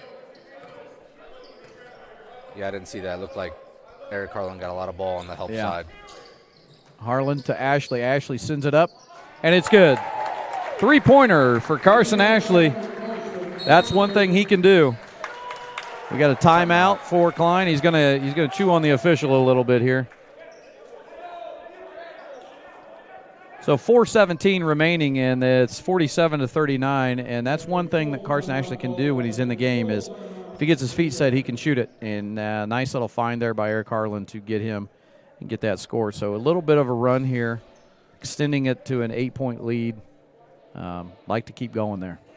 What do you think, Coach? Well, defensively there, the Eagles have looked a little out of sync there since Joel went out. They were playing a box and one on Dowling, and the last 4 or 5 possessions, Dowling hasn't been on the floor, and we've been able to attack some other areas. Evan Weitzel's got 2 or 3 great attacks. Zach Todd, Carson Ashley hits a 3. So we're getting production in some other areas. Yeah. I think it's again, nice to see that. We want to see that the other guys pick up when the one has to go out. And as we said, Joel, when he watches this over, and I know he will, hope he takes my advice. He's got to not reach on those little things. Even if he doesn't make contact, the official just sees that, and they instantly want to call it. It's a reaction call.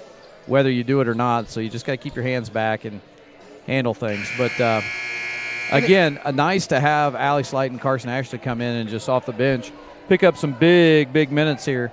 And that was a big 3 to help us extend this lead to 8, and might be our largest lead so far of the ball game. Looks like a little full court. Looks like denial man-to-man. Into Wiles. Now here's Pennington.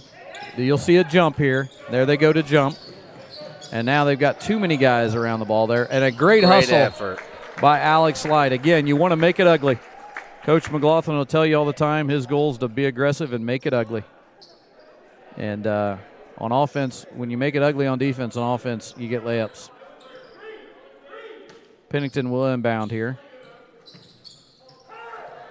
Got to be 5. Yep, 5 seconds. Another great defensive possession now. Got to take advantage. Here comes Eric Harlan, quickly moving it up. He skip pass over to Evan Weitzel. Weitzel now, as we see a little zone here, Coach, from the Eagles. They're back in their 1-3-1 half court. They're not really trapping out of it, but nice great pass. Cut. A nice cut and a great pass. Zach Todd to Carson Ashley. Carson Ashley with 5 big points here off the bench in the third. Alex Light picking up the foul there.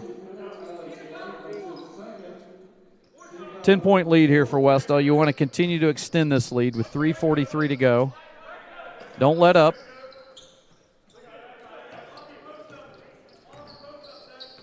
Pennington now, and he's got it over to Trent. Trent down to Birch. Birch takes it baseline. Light right there. Nice defense. And a nice play there by Birch. He's a good player. Yes, it was good defense there by, like you said, Alex Light. Great find. And they're going to call Evan Weitzel with a carry. Haven't called it all night. Coach McLaughlin's telling our guys there to slow down just a little bit there. When they're in that half court 1-3-1, they're not pressuring us. We'll be able to get what we want, make 5 or 6, 7 passes, and they'll be lanes.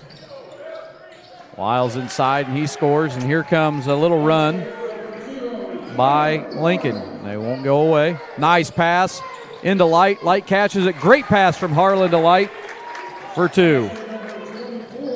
Good court vision. Light, little extracurricular activity there on defense, but they didn't call it. Oh, he's got him wide open underneath. And taken away by Evan Weitzel. Weitzel then fouled. That's going to be number 11, Gavin Trent, with the foul. That was a good defensive possession down there as they collapsed down on Mason Dick down inside. You could tell that Mason was not comfortable with it right there, and we took advantage of that defensively, and Weitzel takes that away from him. Yeah. Here's nice by Harlan. Spin, that's got to be a travel. Just kind of got off balance there, but it was a nice move there. You see the screen, the top two guys in the zone to separate and get that space for Harlan. Now here comes some more pressure from, and now Zach Todd coming, and there is a travel. Again, great help side from Evan Weitzel there to slide over and shut him off. And to go off your point there with Eric Harlan a couple possessions ago, from guard, he defends very well in the post. Yeah, he does, as that guard position. There's Ashley with a nice little dump into Zach Todd. Todd trying to find space. He gets it knocked away. Looking for a foul, no call. Alex Light with some great defensive coming down the other way. And he gets caught. And that's going to be, I think, going to be the second or third on Alex Light. And that will bring Mason Cox off the bench for Alex Light. And Mason now, we go a little bit bigger with this lineup. Another 5-second call. And, yep, they did. Great switching there as we're switching in every screen.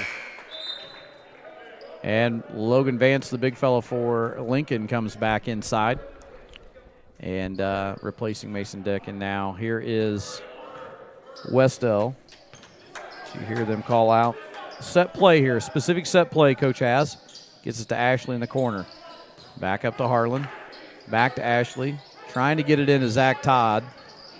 Nice little dribble drive there by Eric Harlan for 2. Puts it on the floor, a nice little 15-footer. That mid-range game is a lost art, Coach. It is.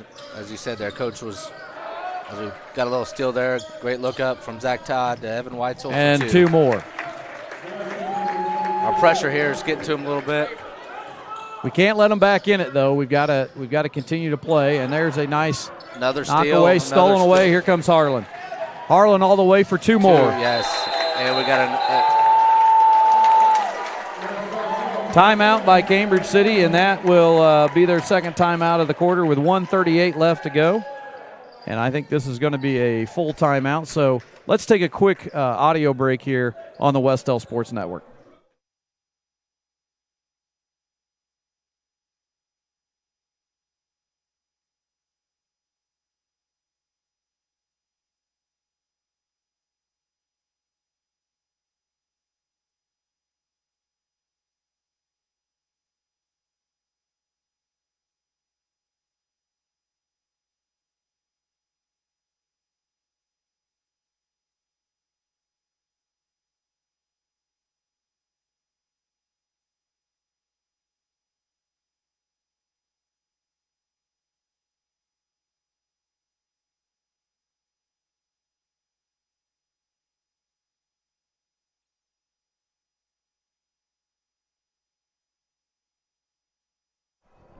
And we're back here, Coach.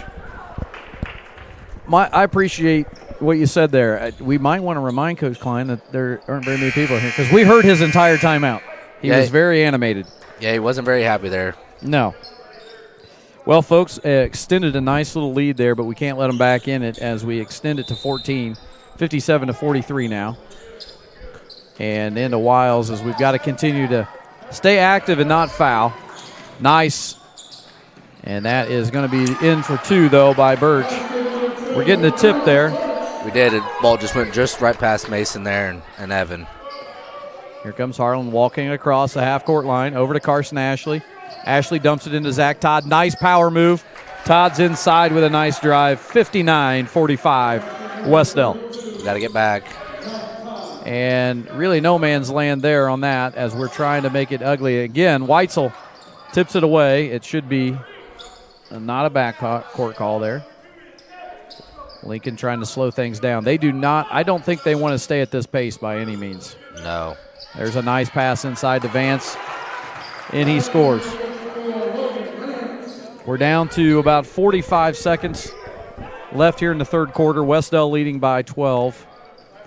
Let's see if they hold for 1 here. I would not think they will. Ball's into Carson Ashley now, into Zach Todd. Nice spin move off of that. Just misses. Mason Cox trying to rebound. He can't handle it. Now here comes Alex Birch, who's had a good night so far for Lincoln. He hands it off to Pennington. 22 seconds left. Looking for a screen. Trying to drive. Gets inside. And I will take the foul over that dump down to Vance. So it's going to be out of bounds. 18 seconds on the main clock. Fouls have crept up on us, though. Here we are at 18 seconds to go and 6-1 here. Yeah, Next I noticed that we have a lot. A nice inbounds. And we lost our guy there, and an easy one for Lyles. Here we come with 13 seconds left. Need to get a shot off here, boys. Nice drive by Harlan. Harlan cut off, goes to the corner to Ashley. Ashley with a dump down to Mason Cox. Back outside to Harlan. Harlan's got to get rid of it. He does, and he scores. A nice play to end there as Eric Harlan hits it to end the third quarter, and we go into the fourth quarter leading 61-49. We will be right back with you on the Wes-Del Sports Network.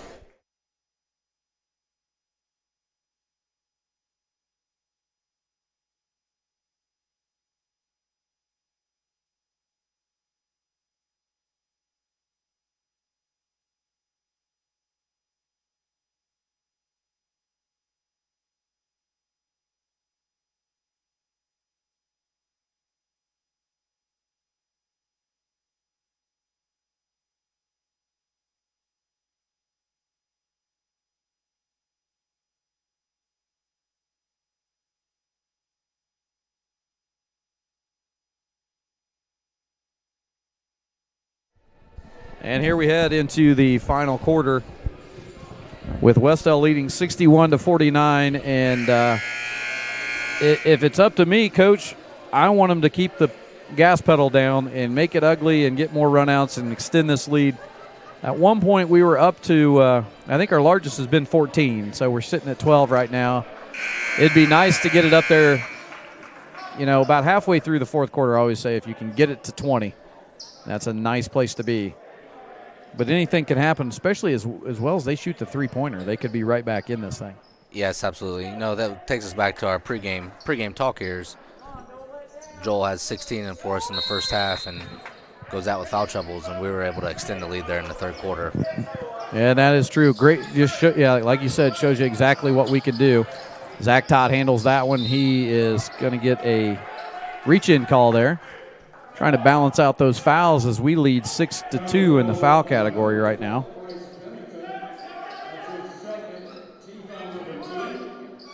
And it's going to be underneath, out of bounds for Harlan. He gets it into Zach Todd, who kind of tiptoes the line a little bit there.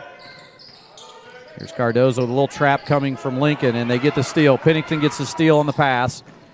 He goes up with it, and they're going to call a foul, I believe, on Carson Ashley. Yep, foul is on number 3, Carson Ashley. It's his second foul of the game. As you mentioned, Dowling sits over there on the bench with those, I think, 3 fouls. Yeah, and Evans out here to start the fourth.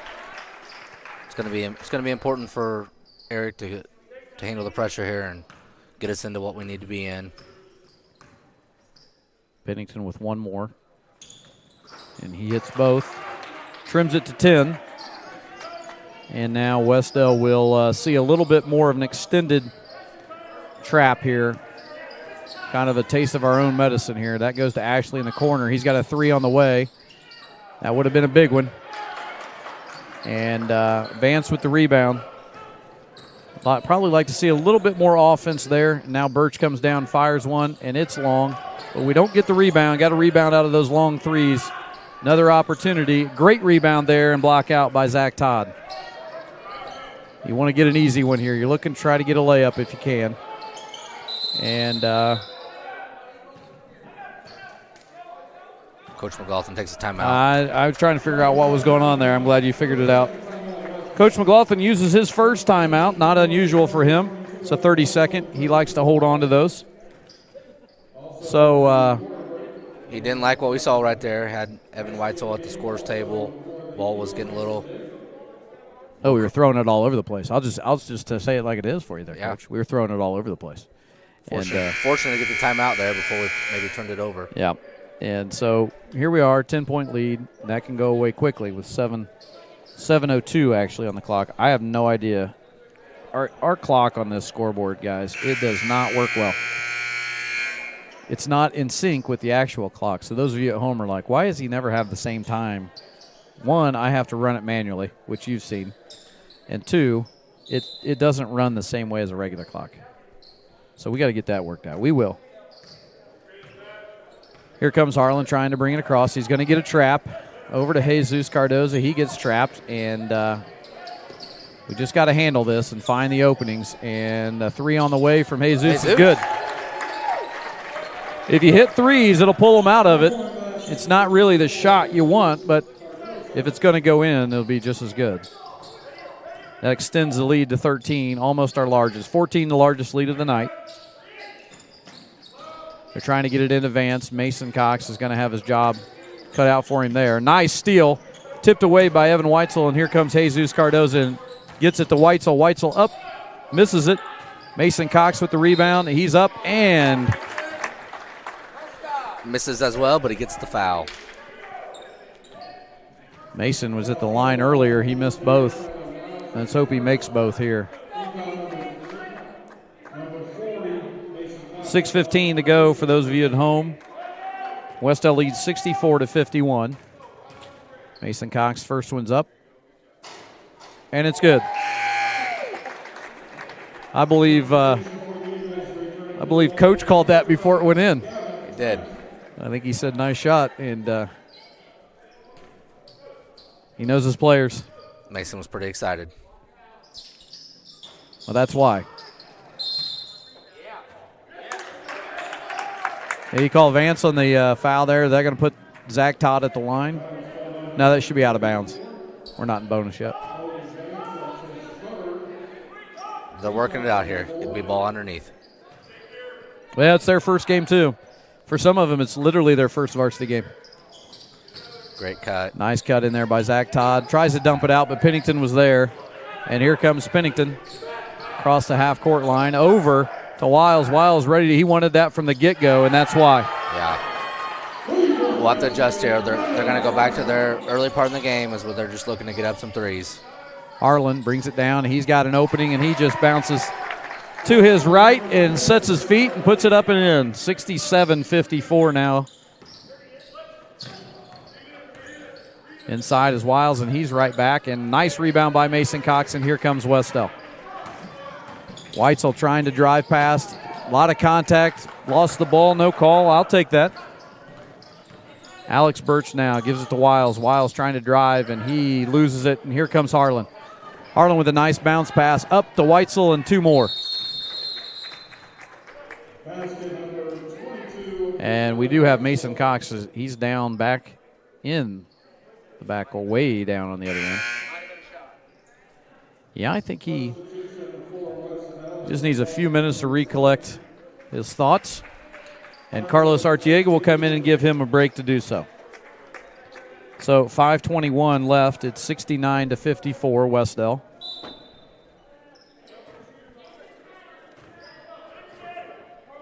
And now Birch will bring it across to Pennington. Wiles now has it over to Pennington and back to Trent. Birch for three. That kid can shoot. He cuts it back to 12. They're extending their pressure a little bit again here. Weitzel, I don't like that jump pass. I'll be honest with you. I don't like it much. Get that rebound, Zach. Put it up there, Evan. Nice drive. Got to hit those bunnies. Great drive. Just got to finish there. 4:40 to go. Vance is wide open underneath, and he scores. We don't really want to mess around here, and we get a stoppage in play with 4:33 to go. We got a timeout by Cambridge City. It's going to be a 30-second timeout. I have them down to one timeout, so we'll stay with you. But there we were. I think we had it to almost, 15? We did. And then they come right back and cut it to 10, and that's just been the story. We haven't been able to get complete separation. So, I'm sure Coach McLaughlin isn't too concerned about that timeout there. He's probably ready to calm us down a little bit here, and let's get into something good here offensively now that they've cut it to 10. Well, you always like to, as a head coach, you always like to see the other coach take a timeout after they're on a run. That way to give you a little bit of a break. Yeah, we needed a timeout right there. So yeah, so he didn't have to burn one of his. Coach McLaughlin didn't with Lincoln using theirs, so that's helpful. He saves and holds on to those four that he has. He's only used one. He likes to have those for the final few minutes of the game. Yep. He has the approach early on to let the guys work it out, and it usually works for him. Let's see here if, again, we're weathering the storm. I'm beginning to think that Dowling may have 4 fouls. He's not going to be sitting down there with 3. I agree. That one tried to dump into Carlos Artiega, but it's turned over, and here we go. It looks like Joel's heading to the scores table right now. Pennington now handling it to Wiles. Wiles will put up a 3 from deep, and it's good. One thing they can do is they can shoot, and they can get themselves right back in this, and they have. It's 69-62, down 7 now. As Harlan handles it against the trap. Bounce pass inside to Zach Todd. Todd with a spin move. They're going to call him for travel. That it might be called a travel in a middle school game, but that's not a travel in a varsity basketball game. Sometimes the game's faster than you are. Yeah, that's Zach's move. He's made that move 3 or 4 times already tonight. Once again, they have some type of liquid on the floor. I still think it's the ice rink underneath. It's just causing condensation on top.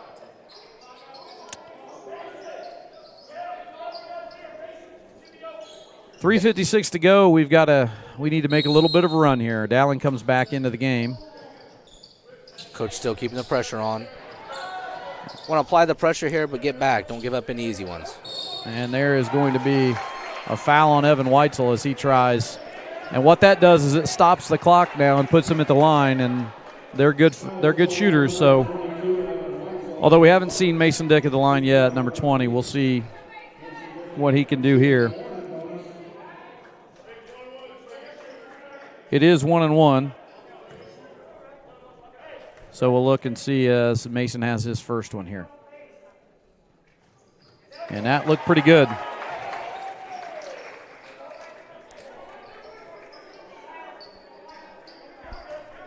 So they've shot themselves right back into this one, have the Lincoln Eagles with 3:50 to go. So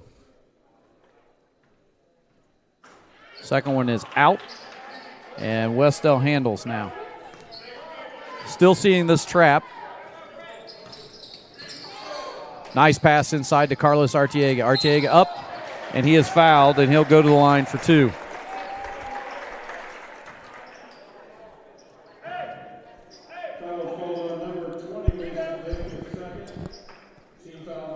Well, we had it as far as 15, and now it's back down to 6. Carlos with a chance to push it to 7 or 8. Nice shot there.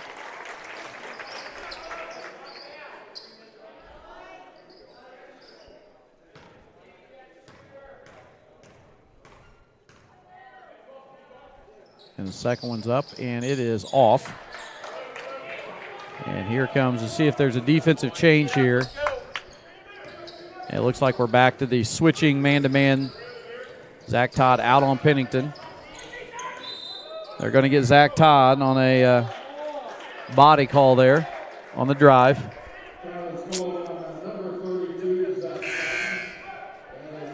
You like the ball pressure there. You just don't want to overpressure. Exactly what I was going to say. You really like to see the pressure there, but with them in bonus right now, you don't want to stop the clock. It's just a free opportunity to get back in the ball game, and we really just don't want that. Well, if we can keep the ball outside the three-point line here, it's going to be to our advantage. So pressure without overpressuring to give them the lane. First one's up, and it is good by Pennington. He's got one more coming. See what Lincoln does here after this free throw. If he hits it here, it gets it to 5. If they're going to stay back in their pressure or if they're going to extend that to the full court. And that one is off. And here comes Evan Weitzel with it for Wes-Del, showing a little bit of pressure. Skip pass over to Harlan. He'll get it in, looking at the trap. Skip to Dowling. Dowling 3 on the way, and he stays hot. Big shot. That is a huge shot. Coach McLaughlin takes a timeout after hitting that. Takes a timeout after that one. And Dowling, even though he's been on the bench for a good portion of the half, he stays hot there and hits that and extends it to a 9-point lead. We needed that one. We did. The momentum was shifting there. They missed that last free throw, but they cut it to 6. Well, and at this point, you know, with 3:09 to go, it's still anybody's ball game. But we've got to I would think at this point what Coach is trying to tell them is I like the pressure, but I don't need the foul. I don't want to put them on the line, and the next one's double bonus. Yeah, you got to think he's going to switch something up here, make some kind of adjustment there, taking the timeout after that big 3, seeing what he comes out here at. If we're going to extend or if we're going to go back into something different here. The one thing I would say about the pressure for Lincoln that's tough for them to do against us is we have primarily 5 ball handlers on the floor. Yeah, that plays to our strength. Even Zach Todd and everybody can handle the ball against the pressure, which we're back here in the half court, so Coach takes off the full court press. Looks like we're going to go back to man. Here comes the back cut coming. Into the corner. That's Wiles letting a 3 go. It's off, and Eric Harlan has the rebound. Harlan now looking to push. Coach Nothing there. Easy. Into Zach Todd. Zach Todd trying to make that spin move happen again, and he is. What are they going to call there? Are they going to call a foul? Jump ball? Jump ball. Looks like a block, so they called it a jump ball. It's going to be their ball here. We just got to keep getting stops. You know, that's what Coach is saying here. So we got it at 9 with a 2:46 to go here. It's about the defensive end now. Joel Dowling taken out to get a quick breather. They're going to put in Carson Ashley in his spot. Ashley he had 5 big points there in the third quarter, so he is capable of filling that role of shooter. Nice stop here. Good defense. He's given some really good minutes tonight. Nice switch, and that's Birch from deep. That's a tough shot, and it's off. Great defense. And Evan Weitzel handles it. That was a good defensive situation there. Take advantage here and score is huge. Dowling right back in at the scores table. Nice to Zach Todd. Bank shot is up and in. There's the mid-range. The bank's open for the Todd father, and he collects 75 to 64. And here is Trent handling the ball. Weitzel gets the bobble there, gets the run out, and it is 2 more as we reach just under 2 minutes here. Want to continue this, 77-64 now. Nice run here by Wes-Del. Pennington looks to dribble split, steal by Weitzel. For Weitzel. Weitzel then fouled. And that one, I think there are a lot of people in here looking for an intentional foul on that one. He just wrapped him up by the body. It did. The officials are getting together here. It looks like they're going to call intentional. And Klein doesn't like it. And I'm going to earlier I agreed with Klein. This time I'm going to disagree with him. It was a Thanksgiving hug. You know, it's social distancing. Pennington's talking to Weitzel saying, I didn't mean to do that. And social distancing rules would say that's a foul. Yeah, that was a foul before social distancing. Yes, it was. He was within 6 feet. So the intentional means he'll have 2, and then we'll get the ball out of bounds. So Weitzel usually a pretty good free throw shooter, but whenever a broadcaster mentions that, it didn't work. It usually the first. Makes the first one there. See if Evan here can get this to 15 with the ball out of bounds with 1:46 to go. This would tie our largest lead. That one's good. So our largest lead, 1:46 to go. We've got the ball out of bounds, and Coach McLaughlin takes a timeout. He still has 3 to go. This is a full timeout. Since it's a full timeout, we're going to take a quick timeout in the broadcast booth. We'll be back with you here on the Wes-Del Sports Network.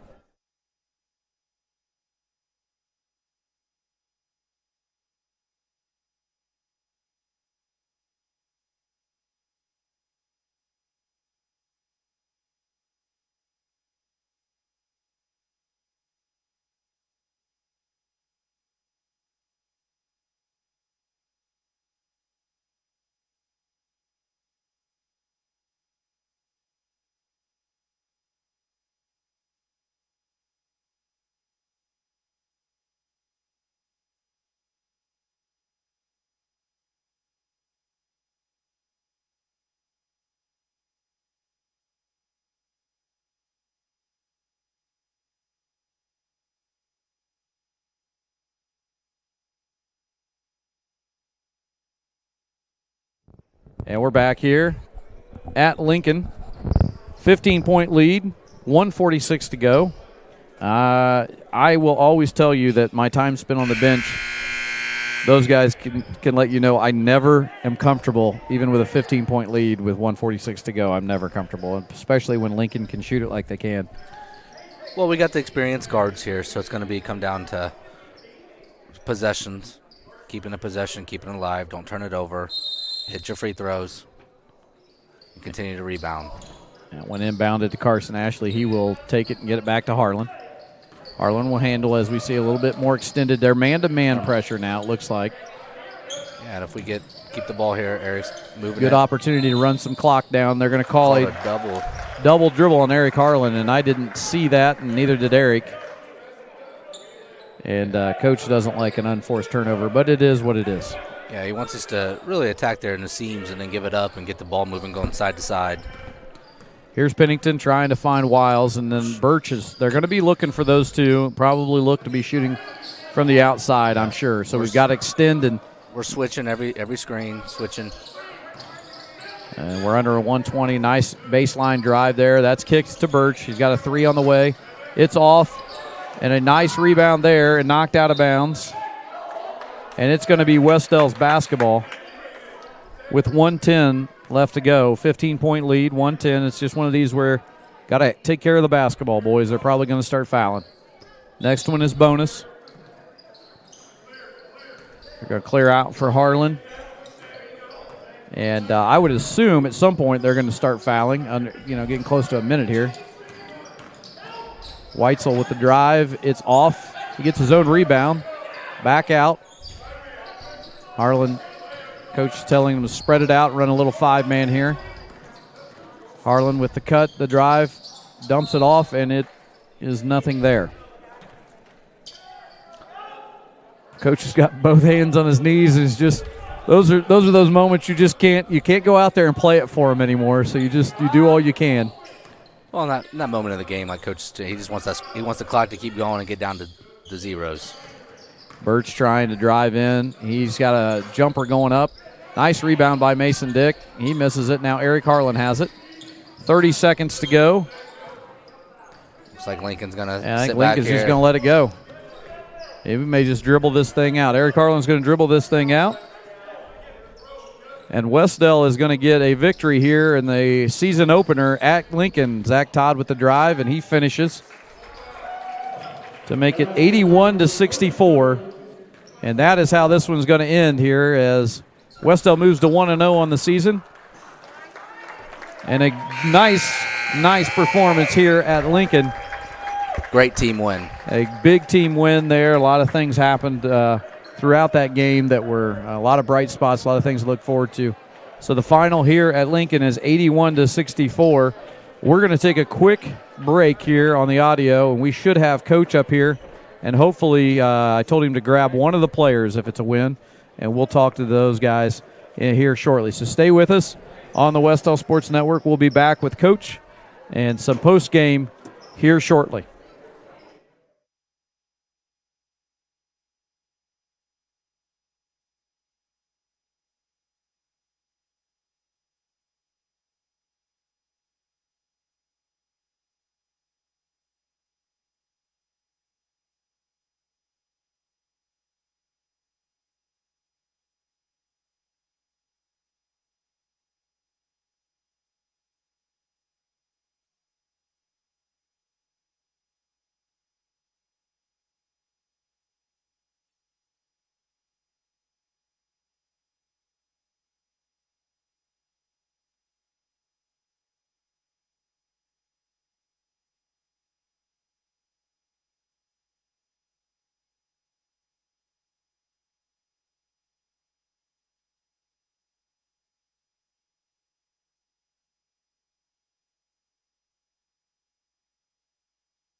All right, we're back here on the Wes-Del Sports Network post-game. An 81-64 victory here at Lincoln to start the season for Wes-Del. Great game. Coach Hanson, you've got some stats over there. Run me through a few. Let's go with scoring first. Who do we have in the scoring column? Well, Joel Downing leads us with 19.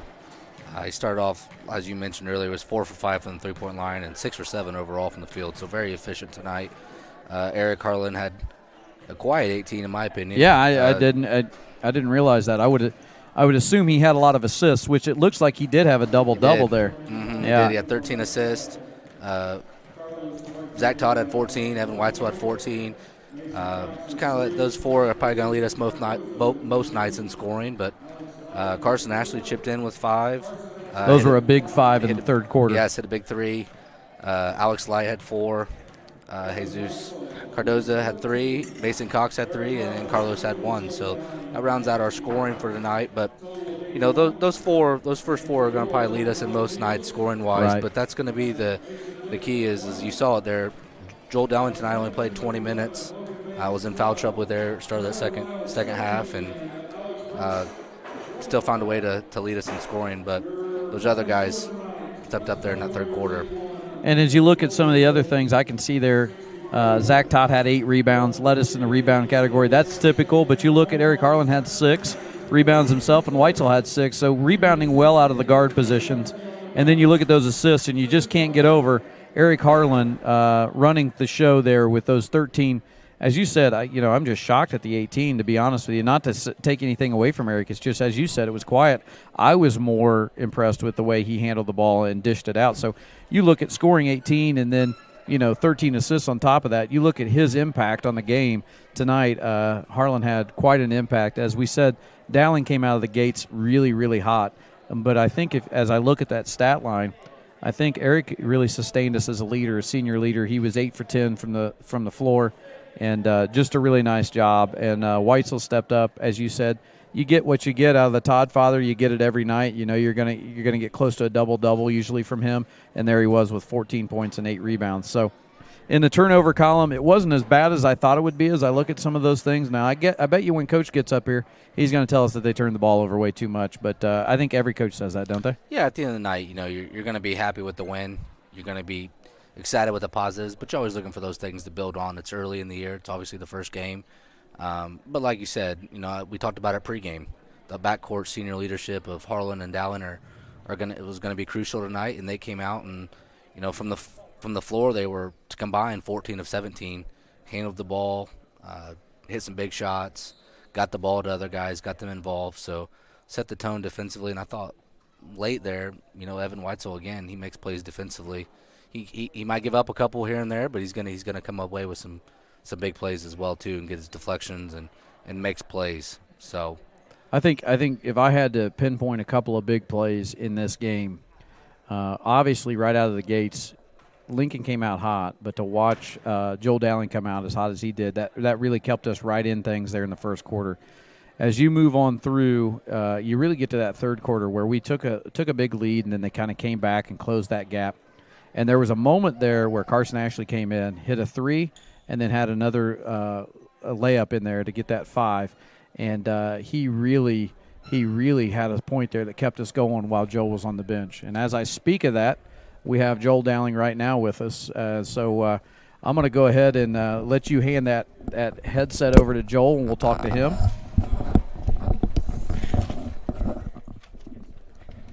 Joel, how you feeling? Pretty good. Pretty good after that win, huh? Yep, 1-0. Yeah, absolutely. And I want to start off by saying, you had a nice game to start out right off the bat. You had a couple threes right from the get-go, and it was really helped us sustain because Lincoln came out really hot. Mm-hmm. They had 5 threes in the first quarter. I know it's hard to think as a player what's going on in there, but did you guys know that they were going to shoot a lot of threes and they were going to play that style of ball? Well, based on last year, the same number of kid, he beat us pretty good on the 3 ball. The Birch kid? So, yeah. Number 2, yeah. We knew he was going to come out ready to shoot and that they had shooters with him. We saw that in warm-ups, but we just came out and we were ready. Well, you shot with confidence from right off the bat. So did you know in warm-up, were you feeling pretty good in warm-up, or were you actually – some guys shoot bad in warm-up and then they shoot really well in the game, but did you just say I felt good, or was it just one of those things where you're going to take the first couple and see if they go in and then go from there? Well, I felt pretty loose today, so I figured – if I got a few off, I'd get a few in. So yeah. So looking at the stat sheet, you had 19, and Eric had I think 18, which that's quiet. Not to take anything away from Eric, but we just talked about it, Coach Hanson and I. That was a quiet 18 from him because he had 13 assists.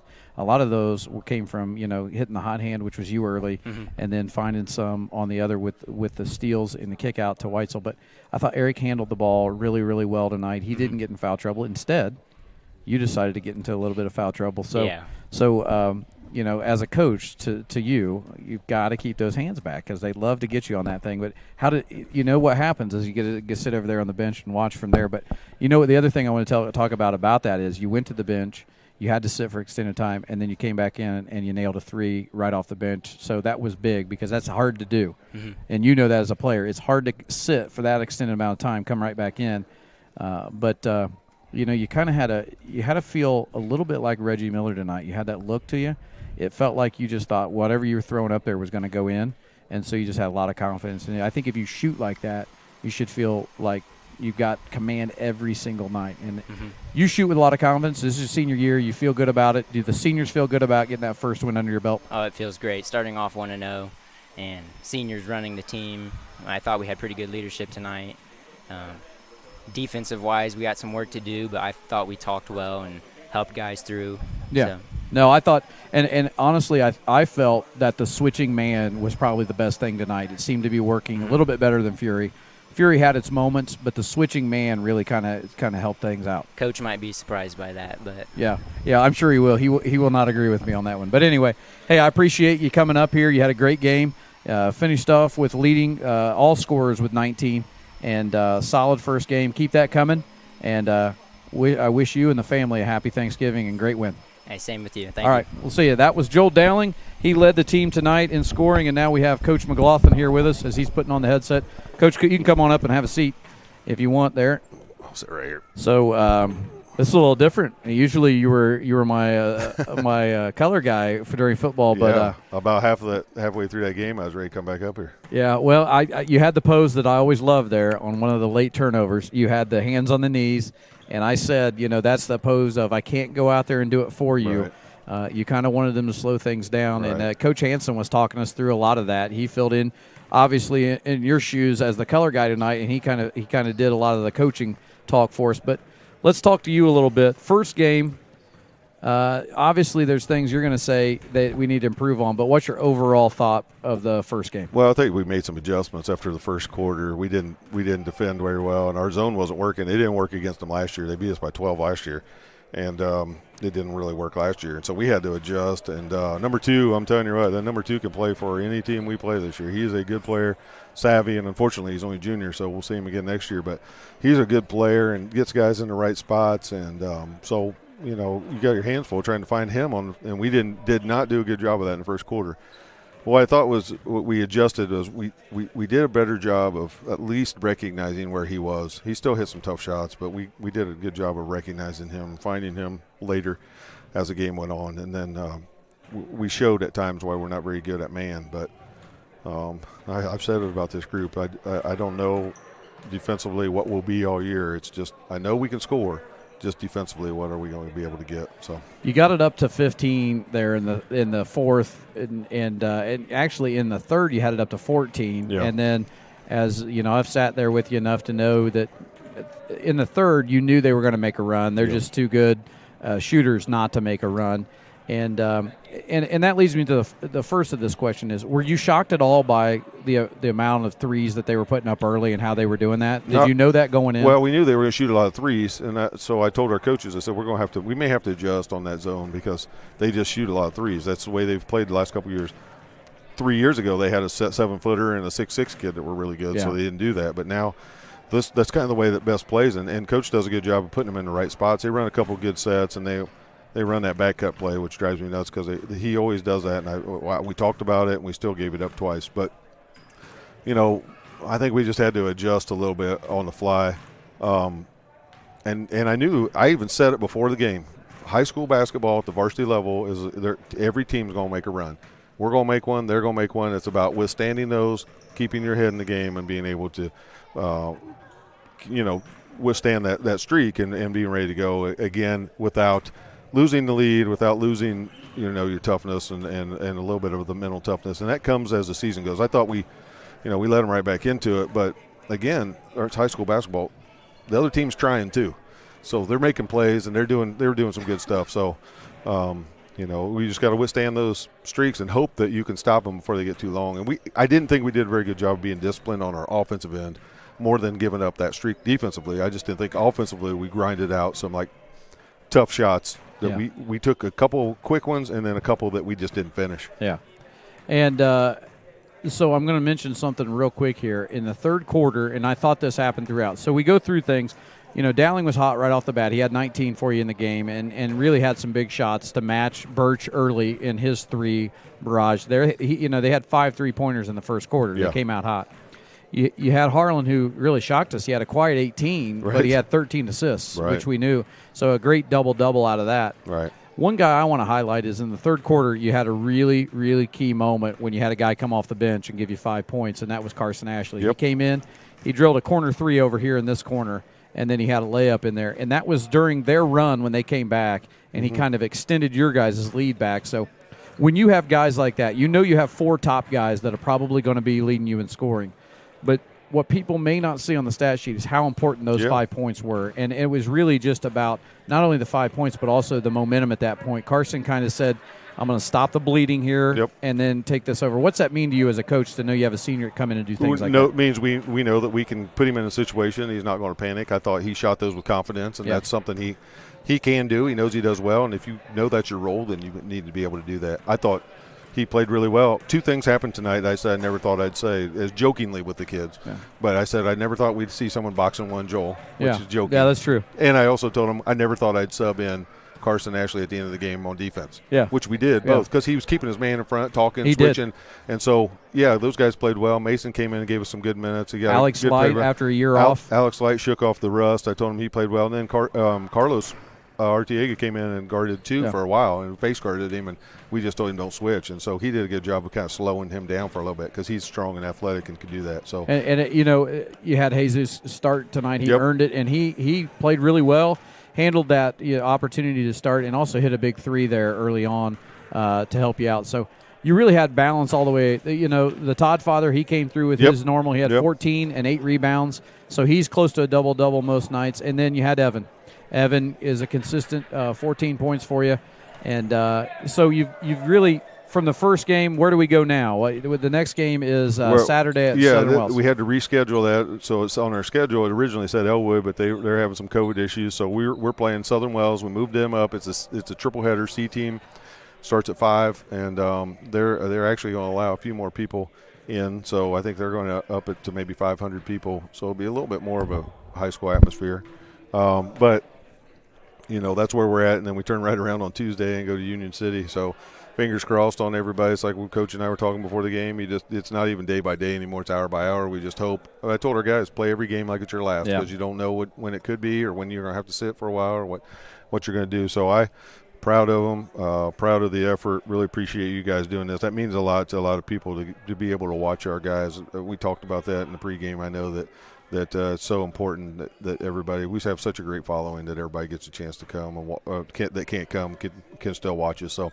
thanks to you and Coach Hanson and Coach Purdue. I know they're not coaches, but they were at one time, and so once they're a coach, you're always a coach to me. So thanks again, and I appreciate it. Well, we love it. We appreciate it. I wish I could be down there on the bench with you, but I know I got to do this now, so we're going to let you go. I know the guys are getting ready to go. You want to go home, so I'm sure I'll talk to you later. All right. And congratulations. You're 1-0. And by the way, I don't know if you know it, but you're sitting at 99 right now. So you're one away from 100. So congratulations, Coach. I want to be the first one to congratulate you. So when you get there, so thanks, and we'll let Coach Hanson come back in here. That was Coach John McLaughlin. All right. Thank you. He's at win 99 on his career here at Wes-Del, and he's going to let Coach Hanson come back in here. We'll wrap things up. So, Coach Hanson, I just want to finish by saying you did a great job tonight, and I don't know if you're with me Saturday.